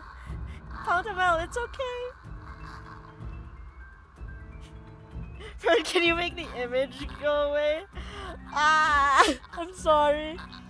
It's in a matter her gaze bores on me, I'll say. The look of utter hatred and malice, I've seen it loads of times. From suspects, mostly murderers, who have never regretted their actions despite being caught. This is the face of someone you can no longer reason with. And I know the moment she laughs again and starts dragging me towards her, it's already going to be the... Ashton, snap out of it! No. I can't die here. Not yet.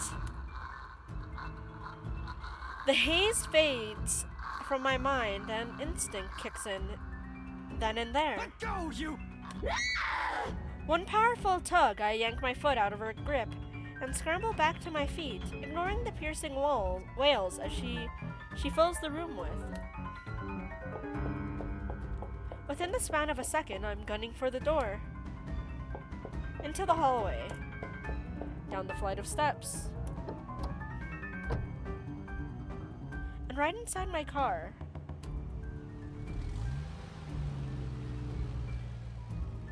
I waste no time flooring on the gas pedal. The second I close the door behind me, and in a short while I'm driving out of Salem Well.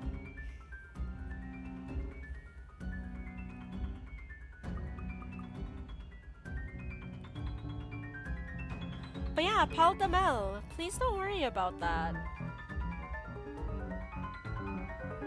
The fact that you're here means a lot. But yes, I hope that this can get your mind off things. And I'm sorry if I'm hard to understand. Honestly, I don't understand myself at times. My deepest apologies. Oh, another picture of the dog. Boop. This time she's in a bathtub.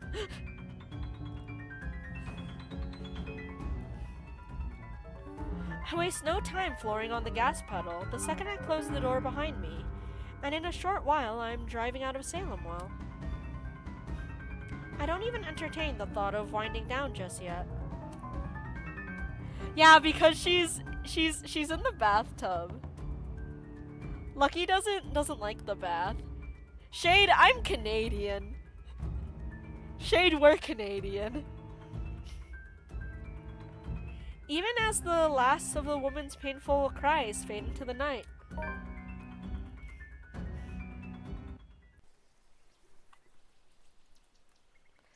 A dreary downpour starts off the Monday. Here, if you don't like the fact that she looks sad in the bathtub, I can change it. Here. Cozy doggo.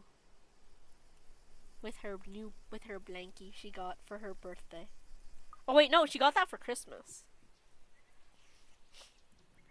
A dreary downpour starts off the Monday.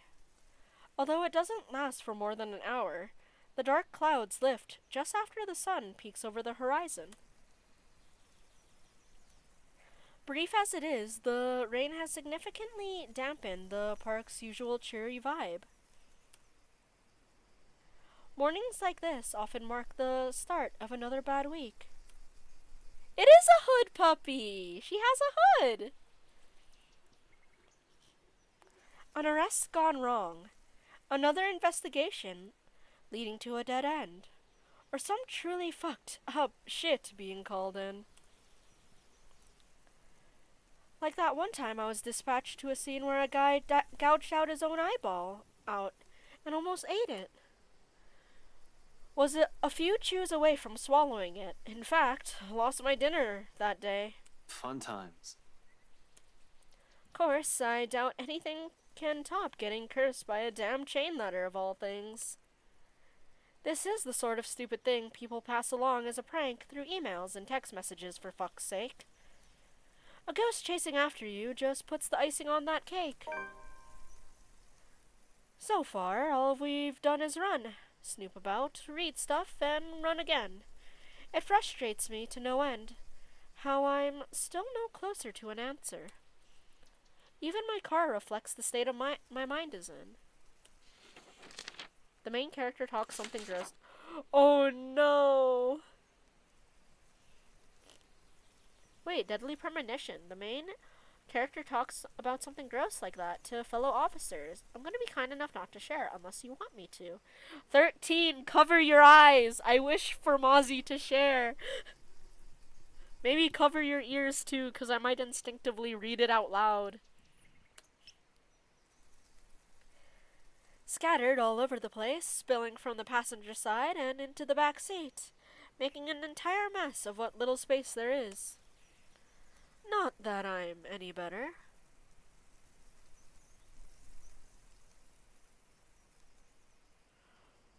Oh,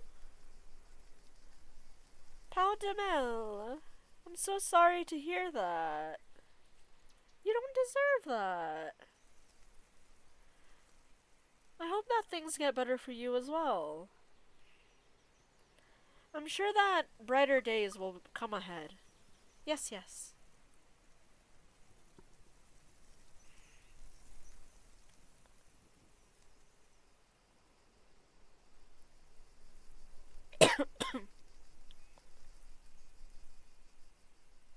Ew!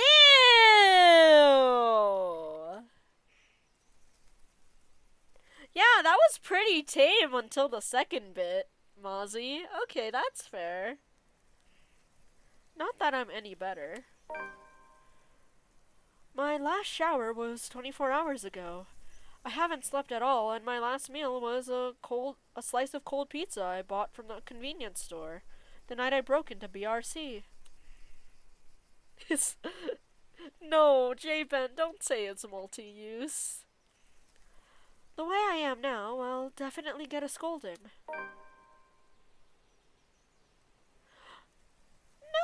No, it's 100% okay.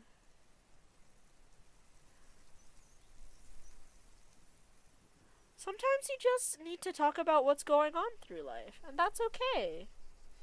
Yeah. Sometimes it helps to talk about things. It's not boring at all. I just hope that things get much better. Yes, yes. If Becca were here, she'd give me an earful and tell me to take care of myself better. Say that I'm killing myself on the job. Isabella would. Well, she would complain about how dark the bags under my eyes were getting, and how I reek, and how I need to shower pronto. Yeah, I saw your tweets, Mozzie. I hope that things are getting better. I'm sorry. Hey, pain is pain, Mozzie. I'm glad to hear that you're getting better every day. I wish you the best of luck, Mozzie. Let's go. You can do it. Yes, yes. I can rest easy when this is all over. Dang. Or when I'm dead. It's not that I can't feel the pang of hunger. With that woman chasing after you, it's difficult not to feel anything other than horror. The rush of adrenaline coursing through my veins in my desperation to survive.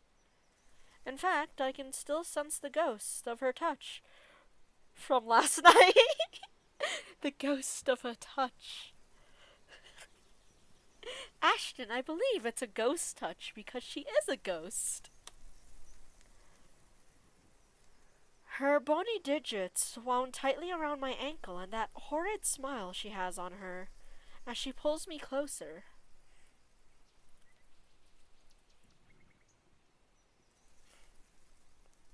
Yeah, your neighbor is 13's not the number, right?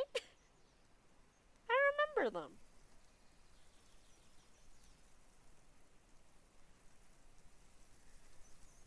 No, Paldemel, you should go to bed if it's late. You should. Rest is really important for recovery. You should sleep. I hope you have the sweetest of dreams. I can't stop thinking about her, the way she held me, Ash. Yeah, I know 13. That's how I knew you knew each other. My hungry ass could never be a brain surgeon. Hello again, Moldy. Welcome back. What were you doing? The memories enough to send a shiver up my spine and make me antsy. Perhaps the only thing comforting about this is the sight of my gun nearby. From my dashboard, sunlight glints off Ophelia's surface. I heard it tastes like bubblegum. I made that up. I was like, yeah, Javen, there was a study on people eating brains, and, brain matter can kill you if you eat it. I read that somewhere. I do! And please call me Fern. Yes, yes.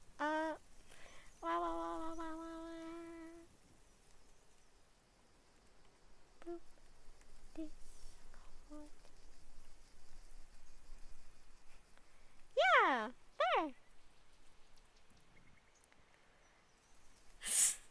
Oh, me and Javen both did the command. Yay! I'm not the only suspicious one. Mozzie has also said that you can't eat brains. Yes, yes. Did you know that there are some mushrooms that are so closely resembling the human brain that we'll also get sick if we eat them? Yes, yes. Emma. Fun facts. Normally, I keep it hidden in a compartment. Random fact, this is why haggis is banned in the USA. Oh, interesting. Luxembourg police regulations only allows authorized people to carry firearms, and even those are limited. I'll go there if I want to talk. I don't have many friends, so it's kind of difficult. I wish you the best of luck, Paldemil! My Discord is actually pretty quiet, but we're all trying to be really nice. Yes, yes.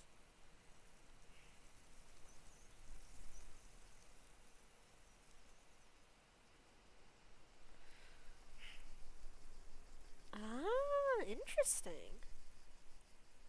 Luxembourg police regulations only allow authorized people to carry firearms, and even those are limited. I do have that authorization. Wait, can sheep? Wait, not sheep. Can pigs eat? Eat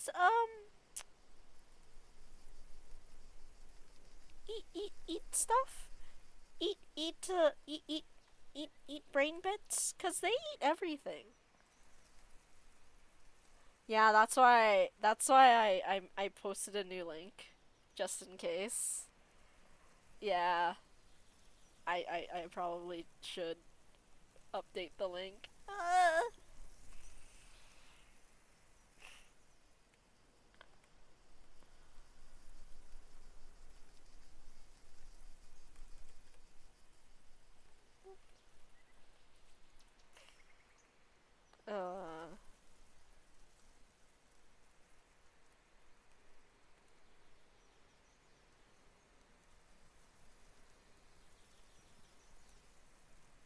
No, I need to go on a certain website to update the command JBent.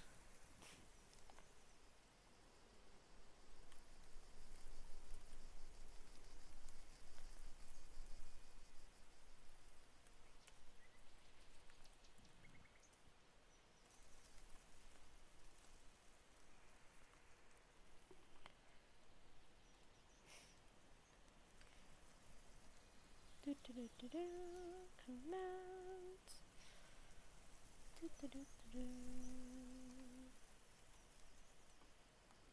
Boop.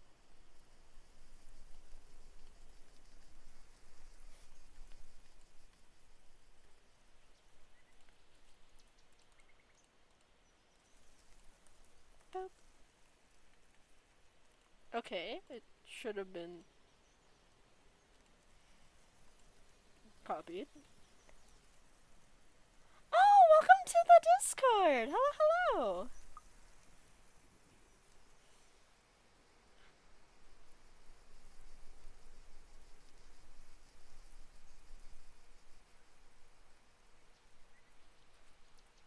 Yeah, I remember that!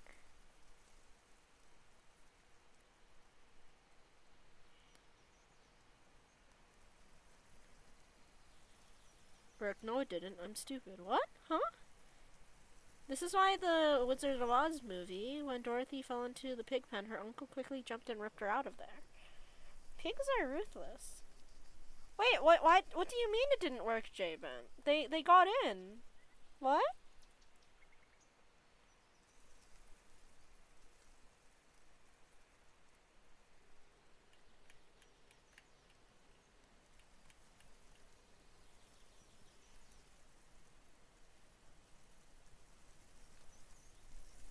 But they got in.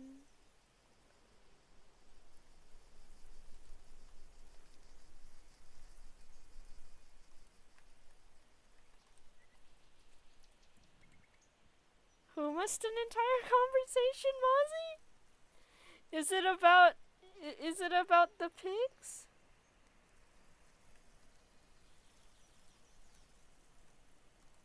But what?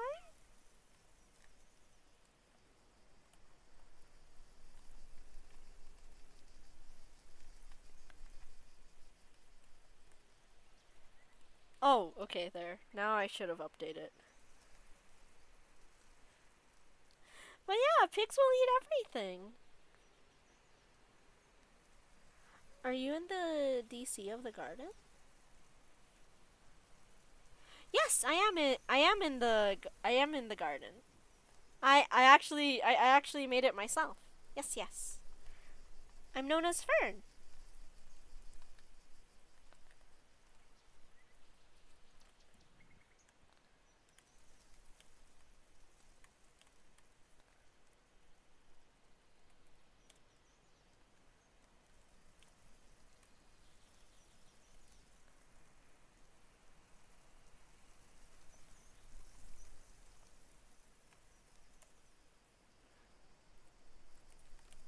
Whee. Fern, yes. Yeah, same name. No, Jven is because you can add nicknames on Discord. So it is different. My username is sup. I'm just here though. But it shows up as Fern on my Discord. I do have that authorization. But I never really saw the need for its use, when the standard issue tasers are more than enough to incapacitate anyone. That has been a thing for a while, J-Bent. If not, I can always throw them on their back. Those judo lessons Dad forced me to get as a kid has its uses too. I've seen Moldy. On a ghost, though, all of those will probably yield the same result. They're all useless. I might as well use a stick. Moldy, is it because you passed your Japanese exam?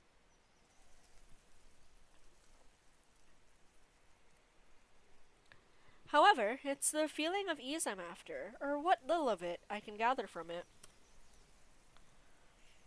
The awareness that I, at least, have something to protect myself with, in case things go wrong. Oh, it's way worse? Oh no. Oh no, I'm curious. It doesn't take the edge off, though. The feeling that your whole body has been strained far beyond capacity.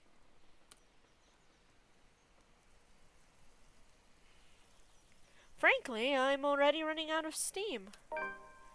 The only thing pushing me right now is some stubborn will to live, to survive this. Not for me, but for the sake of the people I lost. Sweetie, it's the gacha game you spent money for. I remember that gacha game. You actually left the stream so you can walk to the ATM, put money on your card, and pull for the gacha. It's that one, isn't it? It's that one, isn't it, Moldy? And you still got your waifu, and it felt bad. It felt bad afterwards. You felt dirty. I'm disappointed in you, Moldy. So, someone will remember. Stretch is still in order, though. I've been sitting here since last night. Yeah, you went to the convenience store to get some milk, huh? And bought it on a Google Play card. Okay, I was close. I was close, Moldy. Soon I step out of my car, closing it behind me, with a thud as I take in my surroundings. The rain did wonders. The morning air feels crisper and cooler than it has ever been in days. For once, the weather seems to be taking a turn for the normal. Went for the milk, came back for a waifu. Hello! Not gonna lie, for being disappointed actually hurts.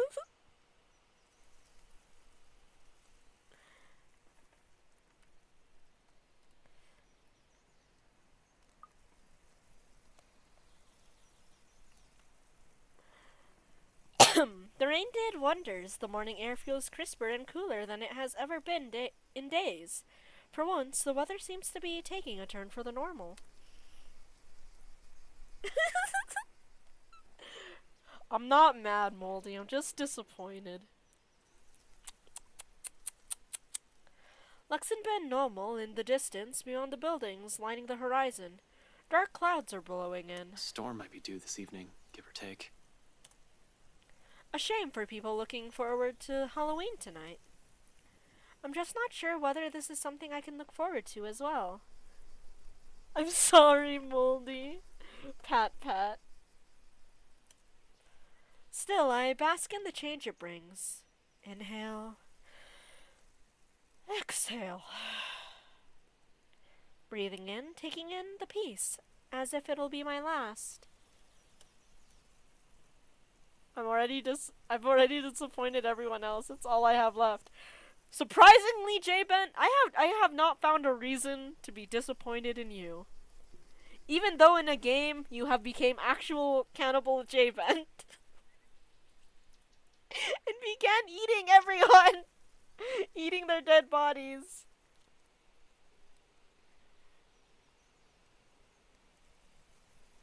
Then send me asking for my nickname. It's the same as Twitch.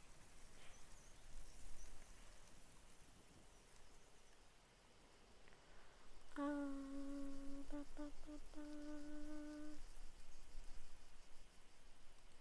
you're an you're a what's it called? Solo leveling fan?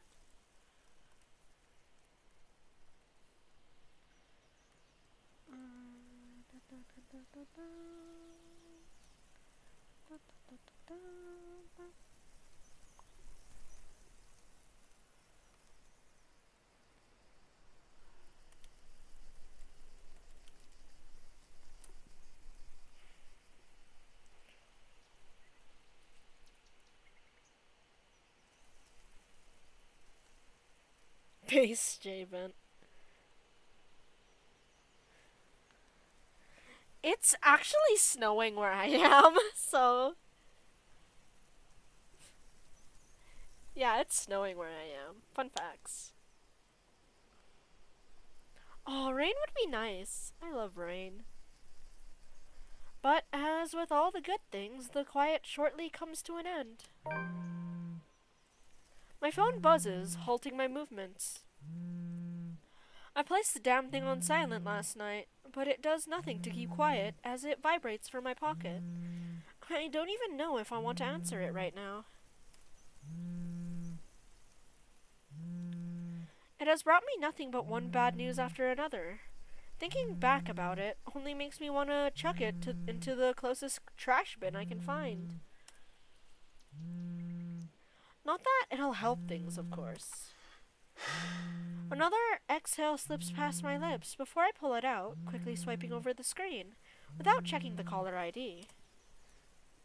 I don't even bother masking the weary lit in my tone when I answer, if only to get this over with. After all, there's no one left.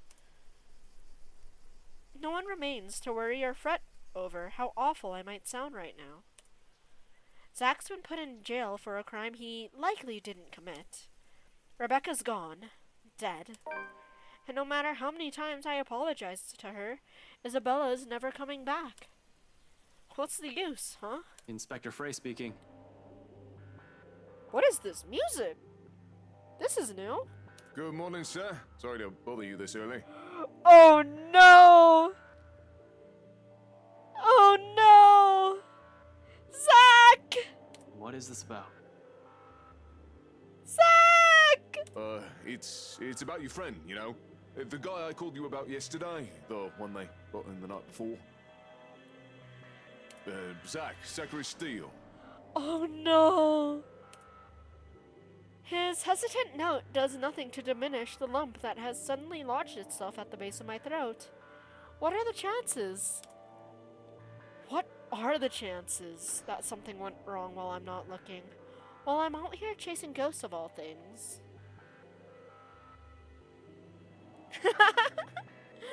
Oh, that's funny. That's cute, pal. That's cute. How is he? Is he doing okay? We actually have a problem, Detective Inspector. I don't think he's possessed. Hasty assumptions aren't usually a fair in my book. That shouldn't change right now. The precinct is secure. It's supposed to be. They have guards manning the station 24/7. If anything happens, all Zach has to do is shout and someone will be there for him. Even if a phantom's going after him, he should be safe there.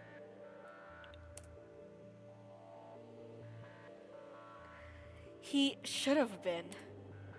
Yet none of these reassurances will allay my suspicions, and whatever little thread of hope I'm hanging onto frays slowly as each second of silence passes by. An expectation so weak, faint, I might as well just let go and prepare myself for the worst. It's a feeble attempt at optimism I will never get used to. This is out of my depth. This isn't my forte. Zach's maybe. Rebecca's too. Never mind. Hell, this is the kind of mood Isabella has always unknowingly brought with her. What with her eyes often conveyed? What I've often found myself searching in her whenever I look into them. But no matter how many times I repeat any words of comfort or calming images inside my head, the hollow chill at the base of my stomach refuses to ease. Even my voice shakes when I urge Officer Raines to speak again, gruff and unsteady. The only thing keeping me standing is the fountain's solid support behind me when I stumble back. Officer Renz. Renz, right? Oops. What happened? You're supposed to keep an eye on him, yeah? It's protocol. Your friend, sir, he's... I think it'd be better if you just saw it yourself, sir. This isn't something you should be hearing over the phone. You making him look at it?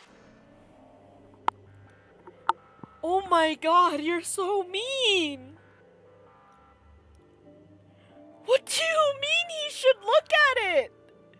Chief Inspector Lee wants you to report in as well. It's about the case Luke Wright filed yesterday and...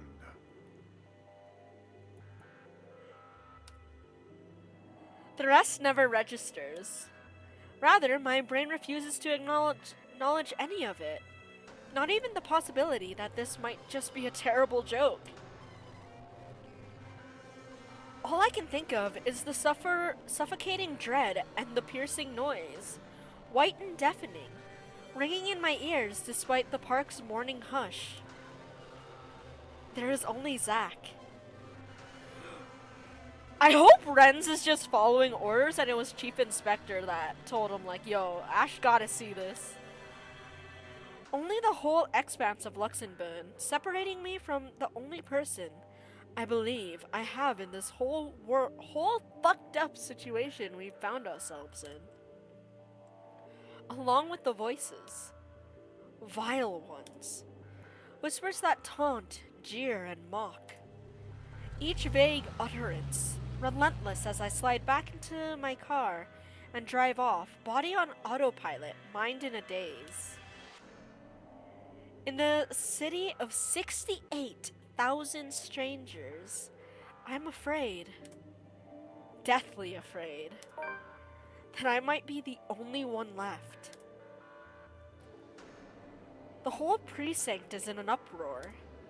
Officers move in and out from the main work hall with rapid steps.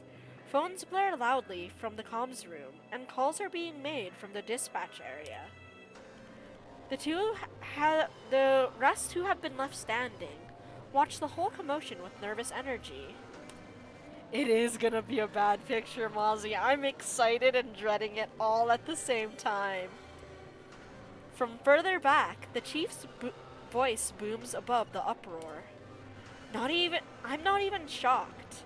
He may appear like a bumbling fool on first glance, but he has kept this city safe for years. Yeah, it's the eye thing. Zack, did anyone ever tell you you have beautiful eyes? For something to happen in his jurisdiction, inside his own precinct, right under his nose, he has the right to be royally pissed. What do you mean you don't know? Don't give me that shite, Sergeant! How can one person, slip past you? You can't even keep an eye on one man! His statement gives me a pause. Am I wrong? Did Zack escape somehow? I'm not condoning it.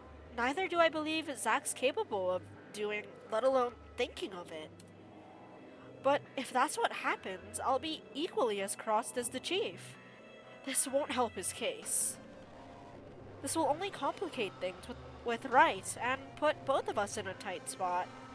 I won't be able to help him once red tape prevents me from doing so. Yet a hint of relief still washes over me as I walk closer to my boss, mentally preparing myself for whatever reprimand he's about to dish out. What's happening, Chief? Except he merely glances at me with an inscrutable expression. Although if I'm going to read deeper into it, I'll say it's the closest expression he can get to shooting me a pitying look. For the first time in my years in the Force, I find myself wishing to hear a reprimand from him. Whatever that stare means, it can't be good. Coupled with Officer Wren's tone this morning, it has nothing to calm the uneasy feeling in me. Fuck. Boss even seems relieved to see me. After the last few exchanges we've had these past 2 weeks, you'll think the man doesn't want to see me right now. About time you got in here. Uh-oh. I got caught up in something. Sorry, Chief. What's going on? Is there a problem with Zack? He hesitates for a second, before his frown eases with a long, dragged-out exhale. I'm not sure if you can call this a problem, Frey, but I'll let you be the judge of that. Oh my god, is this traumatized Ashton Frey week? Follow me. And you, I want your full report about this by the end of the day. It better be good or you are kissing that badge goodbye. The officer he's addressing, the sergeant, a man in his late 20s to 30s, who transferred here last year, shrinks back in his chair. I hate that officer. When Zach was yelling for help, he just yelled back. Why are they doing this to Ash? This is just mean. No, Jabin. This is story. The story did this to Ash. Not the me. I didn't make choices in game. Oh, what are you talking about? I don't quite remember his name. I've only seen him quite a number of times since I'm often out of the precinct. But if my memory serves me right, he's the guy currently assigned to late night shift, at least until the month ends. Depending on how bad this is, he'll either be given a verbal warning, a suspension, or dismissal. It's not a position I envy him for being in right now. Although, there's really not much time left to feel sorry for him either. As soon as Chief's done roasting the other officers behind the guy, he gestures for me to follow. Straight towards the precinct's holding cells. Wait. I think I know what to call this stream now. Wait. Ash is no good. Very terrible. Bad. Weak. Ah, sweet dreams, pal! Thank you! It wasn't a bother at all! Good night! Wow, that's putting it lightly! No bother at all. Sweetest of dreams. Straight toward the precinct's holding cells. And it's as if a switch has been turned off. The moment he steps away from the small crowd, the entire main lobby goes silent. That is true. Agreed, Mozzie. For one reason or another, it feels like everyone's simply waiting for the metaphorical hammer to fall. Even their stairs, before we turn to an adjacent hallway, elude the same pitying vibe as the Chief's. All of which I might have easily ignored any other day. People here could be a bunch of gossip mongers. This is going to be awful. It's only the significant glance Chief throws my way before pushing the door open that stops me. Not that there's even a need to mull over it. Because the moment he swings it open, it strikes me. A sharp, dry, metallic scent. I've already grown familiar of it over the years. It's another one of those things you'll have to get used to once they start handing you the homicide cases. Now, just the whiff of it tells me enough to gauge the severity of the situation. This isn't the festering smell you get when someone in the room has a flesh wound. It lingers far too much in the air, hangs far too heavy, even where I stand. No. This is what you get when someone has spilled blood all over the room. This is what you get when there's a large pool of it. This is what you get when no one bothers with cleanup for a few hours, because forensic work isn't done yet.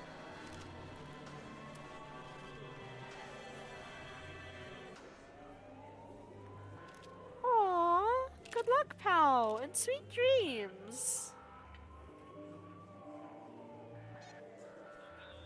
This is what you get when there's most certainly a dead body somewhere. I don't want to think of the who yet. There are simply too many possibilities, too many variables unaccounted for here to form a single conclusion. Bye-bye! Take care! Thank you for being here!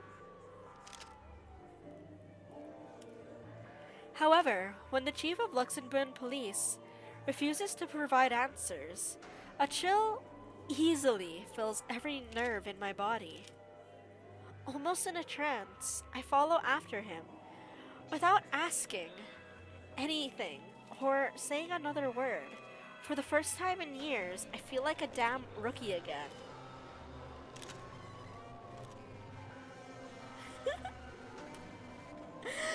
Fresh out of training, newly instated, and still on my first homicide case. Except I didn't balk the idea of seeing a dead body then. Now, as light flashes fleetingly far from the far end of the hall, while CSI documents the scene and the forensic team gather evidence, the only thing my instincts tell me is to run. As far from here as possible, as if I don't have 10 years of detective work under my belt. It echoes inside my head like a mantra. It's because you didn't listen. It's all your fault. Why won't you believe me? Over and over and over. Rising and ebbing. A tidal wave of thoughts and murmurs surging and crashing against my ear. More deafening than the drum of my heartbeats and shallow gasp. Churning and heaving till the cell finally comes into view and I am afforded a clearer look of what's inside. Oof! The world stands still. In one single moment, every noise, every smell, every person in the room all ceases to matter. The second my eyes land on his prone form, there's only red. Red. Red. Red. Blood everywhere. On the floor, where a copious amount of it has pooled. On the walls, smeared on every crack and tile his hands can reach. On his face and shoulders, dripping from every gash and tear, flowing from the hollow gap where his eyes should have been. I feel like this is worse in a way. Because you can survive your eyes being gouged out. Because this implies that this is the only wound he had and he died bleeding out and in agony.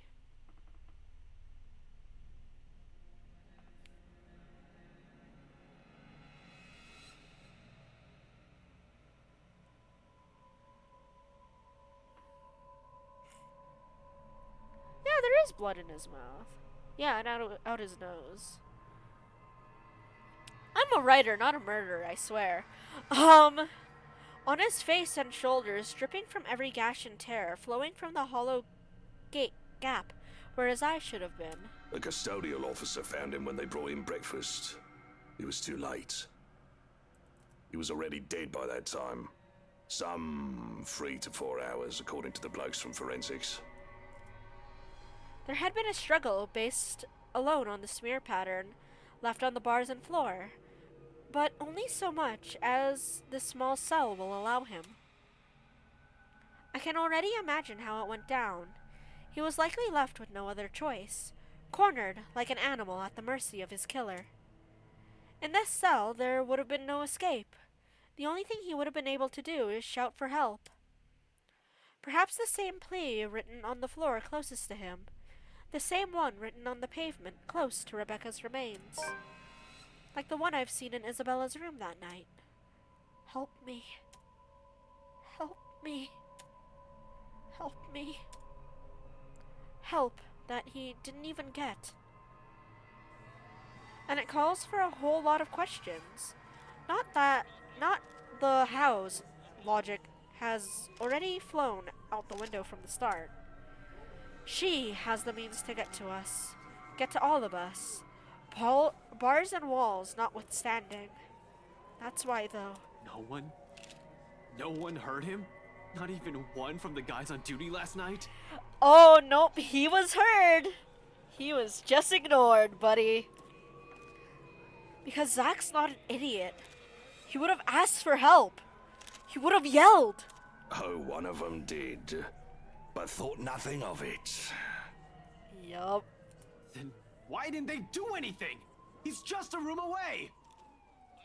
This pissed me off so much during Zach's route. They must have assumed your friend's just asking for attention.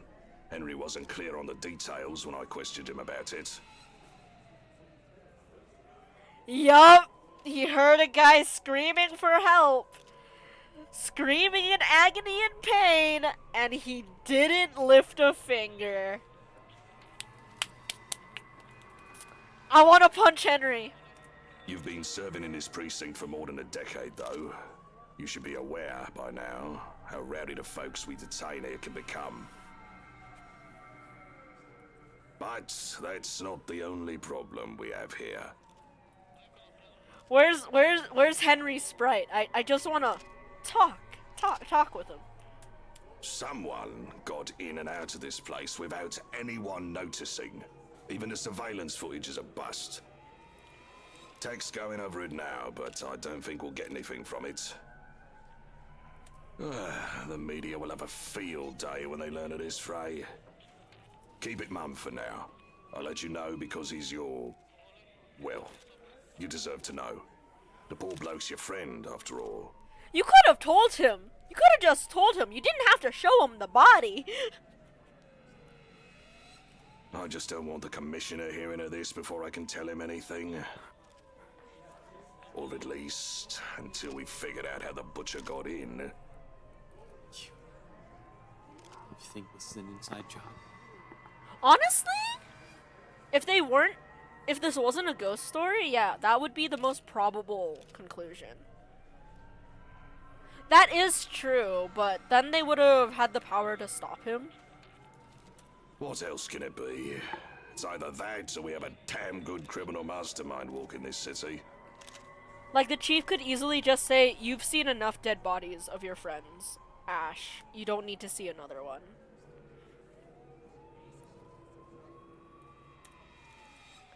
Really, I want to say something. I want to tell him that this isn't what he's thinking. All this time, the Asylum Butcher never existed. This is a curse the people this city has been laughing up for centuries. The way things are going, we'll simply find ourselves at a dead end. Chances are they'll just have to find an innocent chap to blame for everything, like what Wright did to Zach. A scapegoat for things they can't explain. But how am I supposed to tell anyone, let alone them, to believe my words? I'll sound like an idiot. They'll likely brush me off the same way I've done with Isabella's warnings. In the end, clenching my fists at my sides and gritting my teeth is all I am able to do. Zach's lifeless face stares back at me. An accusation in them, sharp and searing. An expression that etches itself deep within my mind once the first officer waves us both out of the room. Another ghastly image I will never be able to forget. Just like Rebecca's bleeding corpse on the pavement. Just like Isabella's mangled body in her room. Another memory I will probably haunt me until my last dying breath. Another regret. Chief dismisses me barely an hour later, sending me off with nothing but a light pat and another sorry expression. I'm not entirely sure if that's supposed to be reassuring. There's plenty more to do. A lot of people to call and tell, and all of it falls on me. No matter how awful the news I bring will be, it'll be better if this comes from a person his family and friends knows. Still, my body refuses any notion of movement. I don't even want to imagine what his grandparents will say. They're good, kind, warm-hearted people who have given me another family even without me asking for it. They welcomed me, invited me every time. Easily reminded me of what having a whole home feels like. Oh, his grandparents are so cute! Oh. I thought I've already forgotten it. Zach's older sister will definitely show up at my apartment, though. Ring my doorbell and punch me as soon as I open the door. Just like the last time. Oh, and hers... Oh, no! Zach's sister is pregnant! He was gonna be an uncle! He was and his sister's giving birth soon. That's why he was shopping for baby shower gifts. No! And he's the father! No, no, no, no, no, no, no, no, no. No, Shane. Shane, no. No, no, no, no, no, no. No, no, no, no. Shane, what the fuck?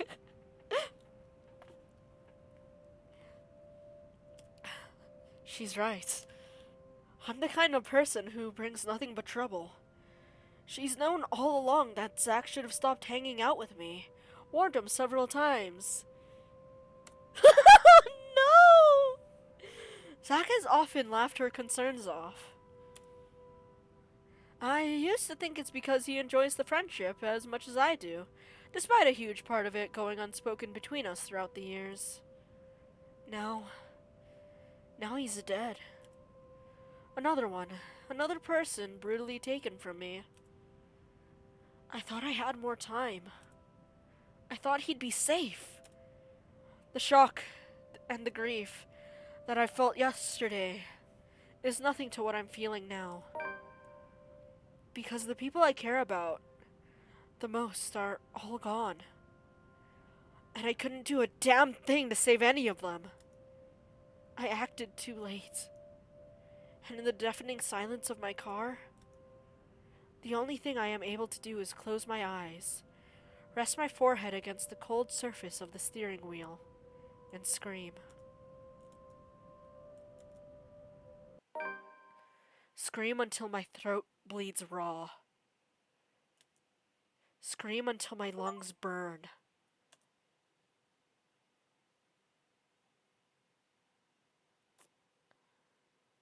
I believe it's time to eat.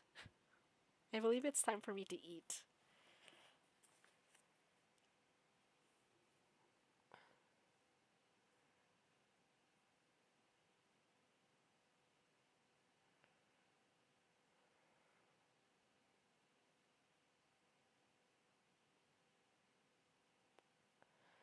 It's 9:33. I was planning to end at 10 though. Scream until all that remains are the guilt and tears.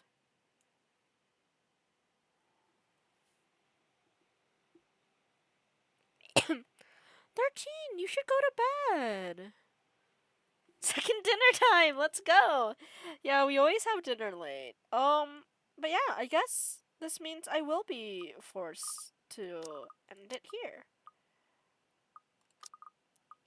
I want to... Okay, but yeah. Third dinner time when? That's fair, 13. I think you need to watch some cute puppy videos. But yeah. Thank you guys for coming with me. This has been Fran the Ferret. This is my dog Lucky. She turned 13! February 1st! Let's go! You're scared of dogs? Wait, even this thing? Wait, are you scared of this picture? Are you scared of... Okay, I got really concerned for a second because I'm like, oh, you're afraid of dogs, and I just picked a dog picture and really zoomed it out. I felt really bad for a split second. Oh no. Oh, you're scared of big dogs. Okay, that's fair. That's fair. That's fair. She is a sweetie. She thinks everyone is her friend. Like, Lucky legit thinks everyone is her friend. She just sees a new human and her... Fun. One last friend noises to go. Whoa. Yes. My dog is trying to break in. My dog is breaking in. We speak of the devil and she has arrived.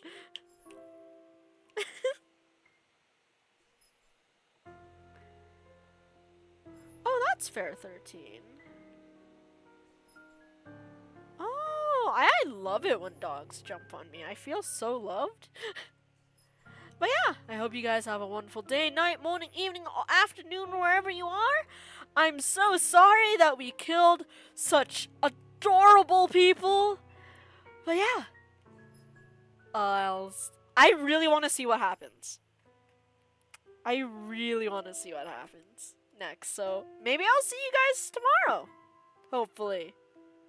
But yeah, that's it for me. This has been Fran the Fern. Over and let out.